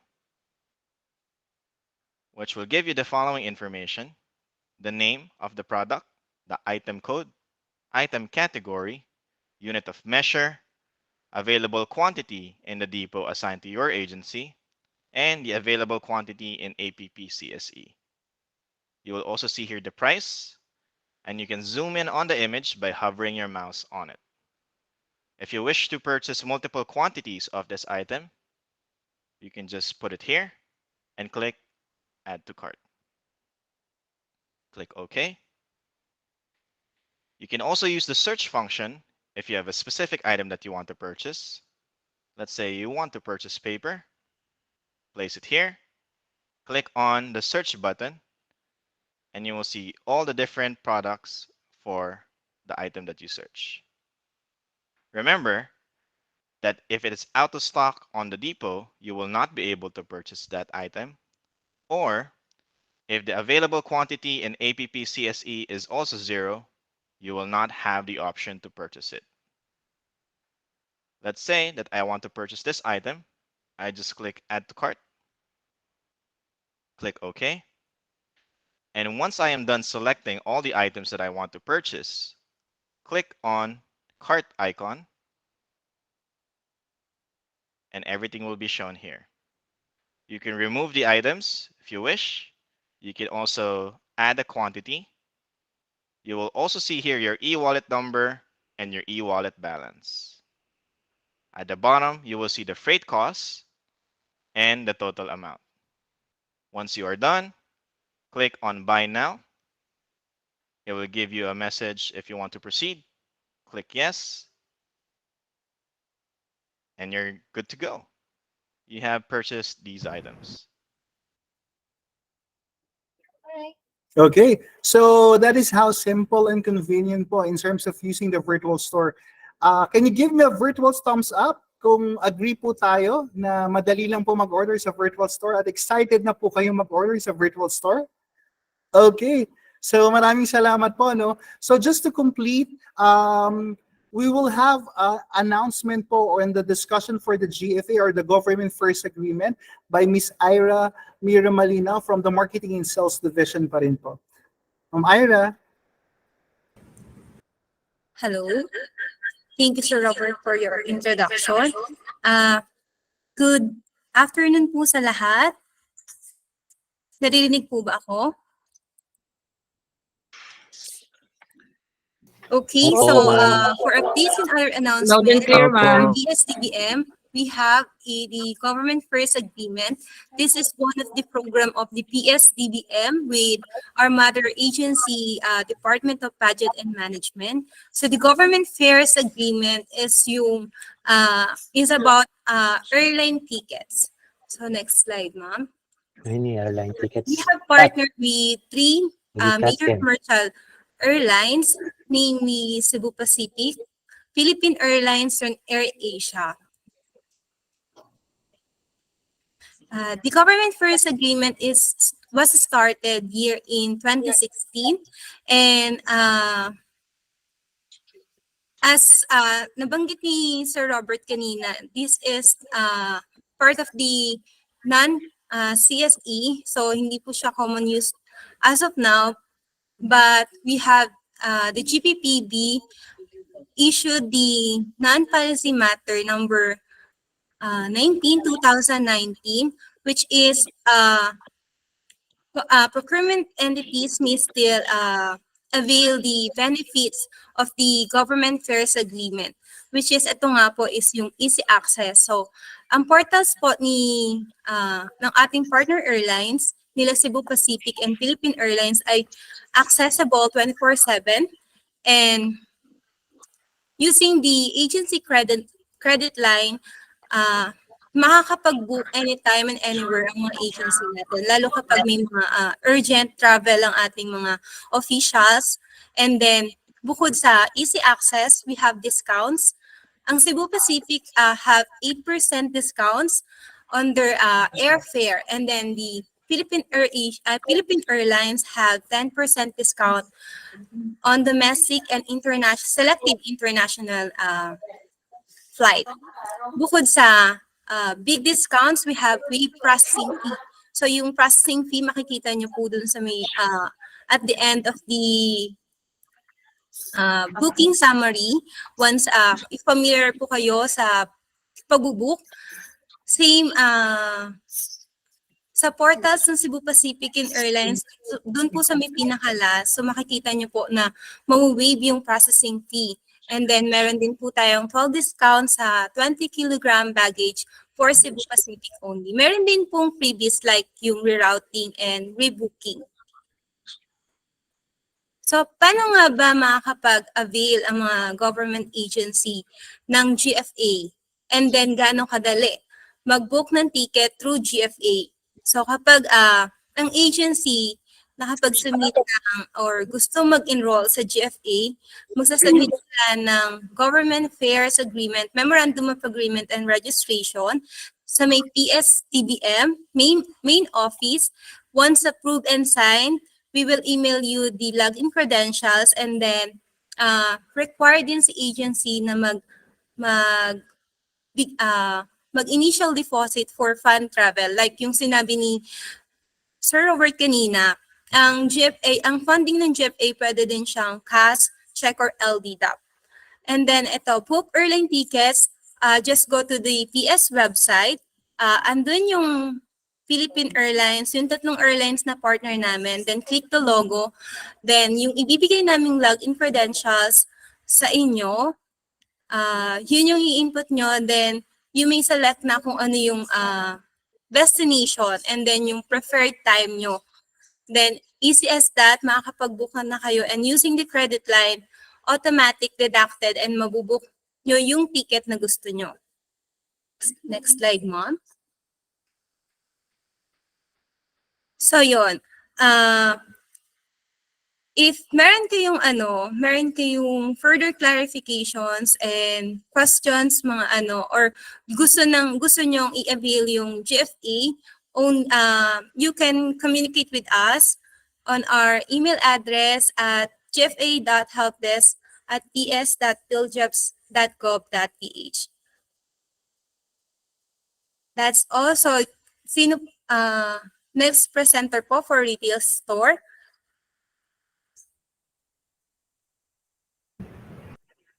Thank you, Ms. Era, for the discussion for the government fairs agreement po. So as of now po, we're actually offering as well yung CSE items namin for the government employees for personal consumption dito po sa Manila office, no.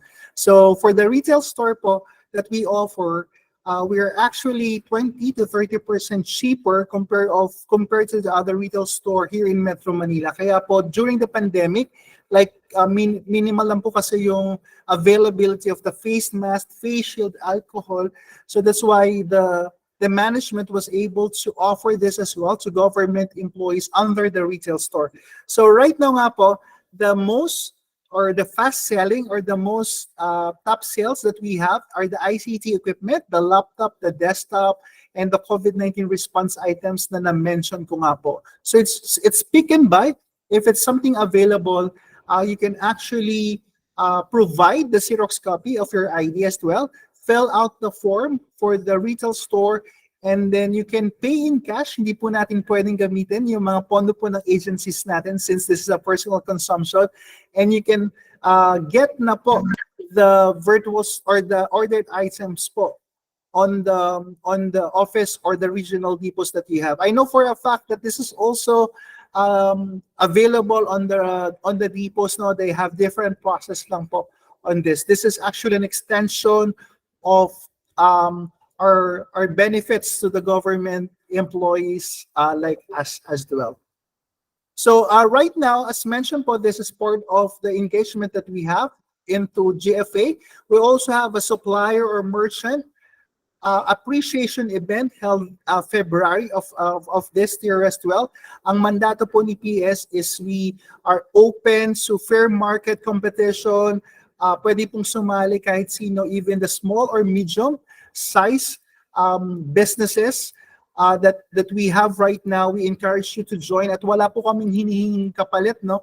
We just want you to join us for us to have a pool of suppliers on top of the existing suppliers that we also have. All of our engagement and activity are posted po on our social media pages. You can also check our FB page or pagsubay. I think we also have the social media page nga po, the FB page. Even this session po, no, it's recorded. For those na they're asking for a recorded session para po mabalikan nyo, we will be posting these recorded sessions to our FB page para po mabalik-balikan nyo po yung discussions that we have. Nakikita nyo po dyan, we have engagement with DFA, with PNP as well, and other activities that we have. You can also check our official newsletter, Pagsubaybay po. It's actually a quarterly or semestral publication that we have headed by our communication department for you to be able to check kung ano po ang nangyayari sa PS-DBM. So we're still following the health protocols for all of our offices po, even in regional depot, just to mitigate lang po the spread of the virus kahit level 1 na po tayo for the COVID-19. Right now po, we will be facilitating the knowledge check po. Kindly use, okay pa po ba tayo? We will check no kung sino po yung may mga tamang sagot. And for us to recognize you as well, for the first question, kindly type in po your answer on the comment box. Which online facility of the PS should government agencies use in procuring common use supplies in CSE? Is it A, VS, B, Game Store, or C, Retail Store? Tingnan po natin kung may na-absorb po kayo, no, sa nakakaantok na tanghaling ito. So, that will be A. Okay. So, palakpakan po natin yung mga sumagot. Let's go for the second question. So, second question po. What do you call the payment facility feature in the VS that allows government agencies to deposit funds for the procurement of their CSE requirement? Is it A, Digital Pitaka, B, Shopee Pay, or C, e-wallet? Tingnan nga po natin, ang dami sumasagot na C. Ayaw niyo po ba ng digital pitaka? Parang mas maganda pong, mas jolog yung dating, no? So, let's see, let's check the answer po. Ma'am May? Okay. Alright, so the answer po ay C, e-wallet.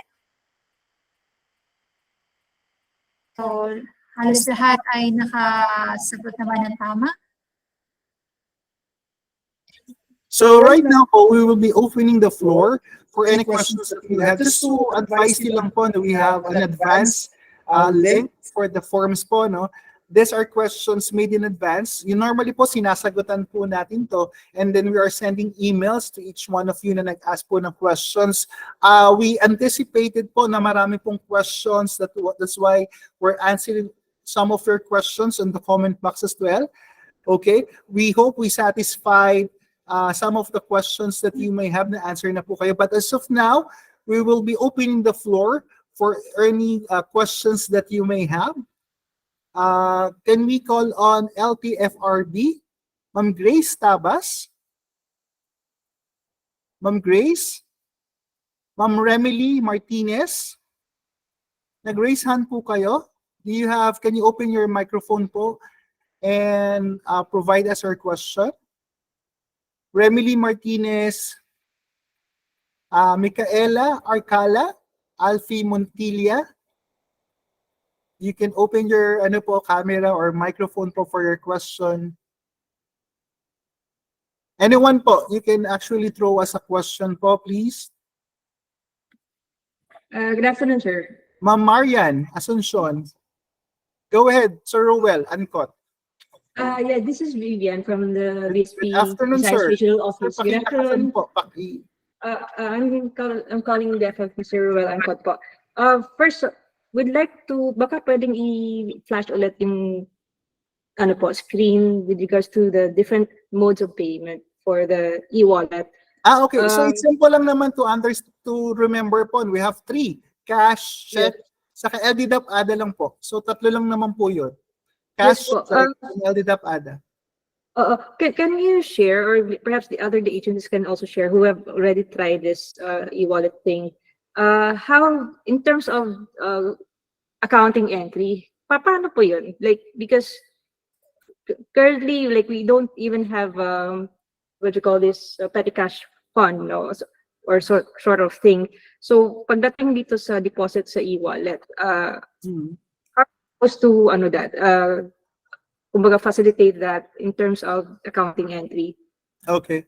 Sige, ma'am. So, that's a good question actually, ma'am, no? But just to set expectation, wala pa po kasi dito sa mga attendees who was able to utilize the virtual store event fund po. Wala pa po talaga dito. Hindi pa po na-deploy ang virtual store, no? This is just an orientation for an eventual launching of the VS. So just we will discuss that later. No? As of now, ang funding lang po ng, kasi if we're going to buy, kunyari for example, kunyari po bibili po kayo, tagasan po ba kayong depot? Cebu po.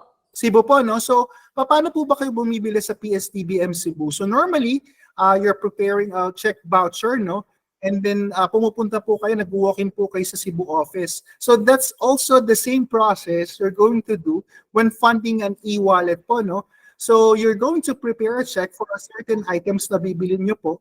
And then, ang mangyayari lang po is the check or the cash will be deposited to your account and will be reflected as your e-wallet balance. So, it's the same lang din po. If you're... Go ahead, ma'am. Yes, if you would allow me to share. Ang normal kasi procurement process natin po is, di ba, we fill up the APR, send it to PhilGEPS for confirmation. And once confirmed, that's the time we prepare the DV for funding ng financial services section or equivalent to an accounting section. Now, the accounting section will issue the check equivalent to the total of the items that were previously confirmed by PhilGEPS. So the same amount as confirmed by PhilGEPS, yung i-issue nila na check. So yun pong dadali namin dun sa depot. Yes, in this case, we're talking about parang a funding or deposit, right? Okay. We're not sure. Kasi before we can, kumbaga, buy the items sa virtual store, di ba dapat supposedly meron ng existing na funding? Yun nga po, ma'am. Higher funding. Yes, ma'am. That's why we're laying down the resolution that in terms of virtual store, the initial po, no, we have just to hindi naman po magkaroon ng masyadong stringent yung implementation. Normally po talaga it's advanced funding for the e-wallet, and the funding should come from your MOOE. Identify naman po yun eh. If you were able to, the DBM, as our mother agencies, was able to release a budget for you for 100,000. So if it's an MOOE, at least 8% or 3 months equivalent should be funded na po on the virtual store. Pero for new accounts like you na hindi pa po I mean, we don't have the comfortability or hindi pa po tayo familiarized in terms of that funding. You do have the second option, which is yung pong diniscuss nyo. You can prepare an APR, you can process a check voucher for that items na bibili nyo po, and then once it's issued na po to you, you can go to Cebu Depot and deposit that amount at saka nyo po i-add to cart yung mga items na bibilhin nyo. And if you were able to, so for example po, no, you were able to deposit the check amount, it's real time, magiging available siya as e-wallet fund. And you can actually complete the transaction using that amount or check na dineposit nyo po sa depot namin. So you mean, okay, again, as a recap, with the implementation, assuming with the implementation of the virtual store, so wala na tayong manual, kumbaga, procurement. Wala na po. Di ba ang mangyayari, ma'am? Yeah. So you can do the, normally kasi on the process of the APR is an internal document na lang po ninyo for preparing a check voucher. So, pwede yung gamitin nyo, pero it's the attachment, kasi we have the virtual store or order confirmation receipt. This will be generated on the system and it will be as the supporting document para po to confirm with COA or your agency kung ano po yung nabili nyo sa amin sa virtual store. The APR can serve as a document po for check voucher. Pero nga po, for big agencies here in Metro Manila, they were able to transition, they were able to educate their accounting po, the agency, that the APP-CSE should be the basis for the funding for your e-wallet po. Si APP-CSE po, and then the release, along with the release budget, should identify po kung ano po yung mga bibili nyo sa amin. For example, talagang sa amin po kayo kumukuha ng papel, no? So if you're actually frequently buying paper from us, hindi naman po, pwede naman po hindi per transaction yung funding niyo po. You can actually allocate 1 month, 3 months quantity for the paper products already. Kaya ganun po yung options ngayon ng mga big agencies here in Manila. Yeah, going back, ang problem lang po kasi if we follow that procedure, we issue the APR as basis for the issuance of the check payment, we go to the depot for purposes of having funding for the e-wallet, and we go to the virtual store. Nagkakaroon po ng lag. So baka mamaya, by the time na we access the virtual store, baka yung items that were previously confirmed sa APR are no longer available. So yun po yung disadvantage doon. Nangyari na din po yan dito sa amin with the Cebu Depot na meron ng confirmed APR when we went to the depot with the check payment.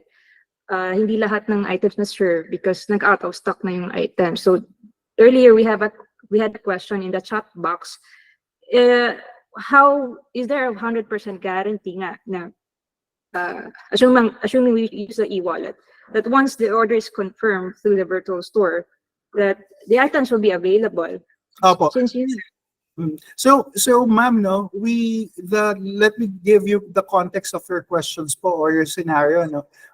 If it's not completed or kung hindi pa po siya bayad, it's not considered as a reserve or confirmed order, no. So if you were able to identify some of the items, prepare it in APR, that's actually, or nag-add to cart na po kayo, pending order pa po siya, hindi po siya completed order. Ang reason po, if we do have, kasi po nangyayari po yan, if there will be, may mga limited, quantities na lang po available for that certain item. So you can expect po na ang virtual store, like the online stores po, is there will be a depletion of stocks po pa talaga kung limited at medyo matagal nyo pong na-process yung payment nyo for that. Kaya nga po, we're asking for 2 options. If you don't want that to happen, you need to do advanced funding po for virtual store. The mandate of the DBM po is if it's an MOOE, there will be a tendency, or there will be that you can realign the budget to other CSE items if that is requirements your agencies. Ang MOOE po, hindi siya specific, hindi po siya nakatali sa APR niya dapat. So for example po, na-consume nyo lang is 80,000 and you have 20,000 na nag-out of stock na po. For the 20,000, you can actually realign or identify other items na kailangan nyo po to consume that account items in replacement to the out of stock. Pero po, normally, yung out of stock naman po yun, we normally replenish that so it will be available to you for a certain period. Hindi naman po siya mawawalan for so much period of time. Kaya po ngayon, ang virtual store naman po is by the end of the year, if you do still have fun with us, and if it's still available for next year, we can return the funds to you naman po. We have in place refund processes. We will return the funds by the end of the year if you would like to utilize your unutilized balance to us. So sa amin po, sa amin lang din po is the e-wallet funding is there po for you not to have expectation na marami pa po kayong undeliverable items sa amin or hindi pa po close na APR. Kaya nga po we're trying to go away na po with the APR preparation and you look the virtual store in another ano po context po. Okay, pero for that po, we will still further discuss to you. I will have face-to-face discussion if we will implement that to Cebu. I think we will start muna po dito sa Pampanga office, but I mean you will more appreciate the funding method po later on pagka nagkaroon po kami ng in-depth discussion. So we thank you po for that questions, and as of now po, as I've mentioned, all of the questions naman po that is actually part of the comment box or advanced question will be answered and it will be email blast to all of the attendees today po. Pasensya na po, we're running out of time and we still have other slides to present, and as at this juncture po, we call on the OIC chief for the regional operations group, Sir Dave Y. Balderrama, for the closing remarks. Good afternoon, Sir Dave. Yes. Hello. Good afternoon. Good afternoon. Magandang response ng ating agencies ngayon sa regions. Thank you for attending this orientation and activity ni PS. I hope marami kayong natutunan lalo na sa pag-submit ng APP-CSEs nyo for 2024 and also the rollout ng virtual store. Ito yung makakatulong talaga sa inyo. Kaya pinupush namin to since ito ang thrust. Ang ginagawa ni PS ngayon are in line with the thrust ni government to digitalize the operations all over the country. So in our times ngayon, nabanggit ni kanina, na ang digitalization ay nandito na talaga sa atin, so hindi na natin maiwasan yan. Kailangan i-embrace na natin to at syempre mag-move forward tayo. So, ito naman yung magiging mas mapapadali ang ating pagtrabaho, kaya pinupush namin to. Basically, ang purpose ni PS ay mapadali ang trabaho ng mga government agencies. As to procurement at pagbili ng items, dito sa virtual store ay mas mapapadali further ang inyong trabaho sa inyong agency. So, we assure you naman, PS assures you na we are committed in providing the best services for you, client agencies, and also we will continue to improve and upgrade our system at syempre to our best abilities, limit and avoid any possible disruptions in our operations and services. With this, I hope nga, again, marami kayong natutunan sa amin and also kami rin, maraming natutunan sa inyo ngayon. Nakita namin kung gaano kalaki ang interest ng mga agencies sa regions. So, thank you once again sa pag-attend nyo. Thank you rin sa Marketing and Sales Division sa pag-manage ng event na to. Maraming salamat po. Alam ko marami kayong questions actually. Marami kayong questions with the virtual store. Maganda yung questions kanina nung isang ating participants. Pero lahat yan, ma-address namin.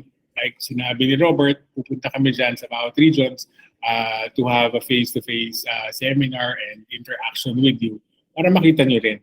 Also, syempre, from your, kasi kailangan din kasi matutunan namin kung ano yung mga kailangan nyo. And also sana maging open din kayo for changes kasi since medyo mag-iiba talaga ang proseso sa manual versus dito sa virtual store. So medyo ihandaan nyo rin ng inyong agencies kasi talagang isa sa mga maapektuhan dito yung process. Pero syempre, ang improvement, ang ano naman yun, yung pag-changes naman yun, improvement sa inyo, syempre sa amin dito. So once again, thank you. Thank you very much sa lahat. Maasahan nyo si PSI laging nandito at magbibigay ng servisyo sa inyo. Maraming salamat ulit. Robert?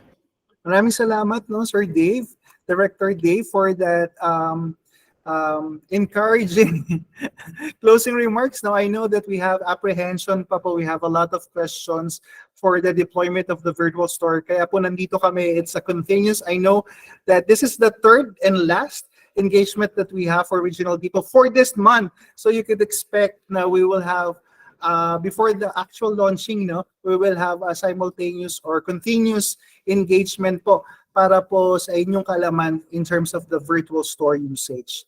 So right now po, we will be giving you the contact details po, the email address, the mobile phones, and the PhilGEPS hotline that you can call. Pasensya na po, no? Madami po talagang tumatawag sa amin at nag-i-email because of the APP-CSE 2024 submission. Kaya po may backlog kami in terms of answering those. But rest assured po na we will be prioritizing all of you na nag-attend po dito sa Regional Depot. You can actually contact as well the Regional Depots na malapit po sa inyo for any assistance that you may have. So paki-SS na lang po or screenshot na lang po yung contact details natin for your reference. Right now po, we will be documenting po this particular session. Paki-stop muna po yung mga, we will taking pictures. So we'll be asking everyone to open their camera. This will be features po sa pagsubaybay po natin. Open your camera, paki-stop muna po yung mga message dun sa chat box and emojis because we'll be taking pictures po for this particular session po para po ma-features at maganda po na wala pong bunge na naka-close po. Okay, so bigyan lang po natin ng chance yung mga naka-close ay wag na po tayong mahiya habang buhay po natin pagtsatsagaan yung mga mukha natin. Pagtsatsagaan talaga. So, okay na po ba, Mami? Marami pa rin po, no, na naka-close. Parang sa online classes, itong mga to, wala na to eh. Nag-leave na to eh. Teacher. Yun, ang dami. Makaela, Ma'am Luz. Sorry, Sir Dave, pa-open naman ng cam. Okay. Alright, stop muna po tayo sa sa chat, no? Okay, we will take a picture na po. Thank you po. 1, 2, 3. Okay, wala po muna mag-chat. Sorry po kasi ini-screenshot lang po namin to eh. Wala muna po mag-chat. Okay, thank you. 1, 2, 3, smile. Okay, mag-VS heart shape naman po tayo for virtual store. Alright, sa no-cam po, pasensya na po. Send nyo na lang po yung pictures niya. Okay, VS, 1, 2, 3, smile.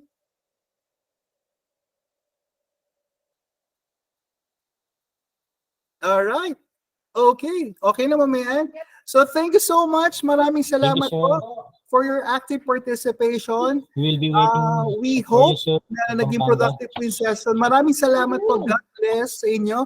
And expect an email po for these pictures and all of the presentation sessions as well. Maraming salamat po. God bless. From PhilHealth Region 3. Thank you, PhilHealth. Thank you po. Thank you po. God bless. Thank you po. Science High School, San Miguel Monte. Thank you po, Science High School. Thank you for the knowledge. Okay.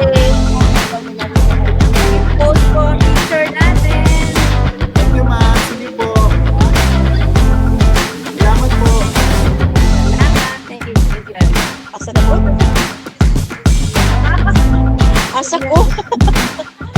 Dahil doon sa pagkakasabi ko po. Nantindihan niya, kaya science high school lang. Naka-mic.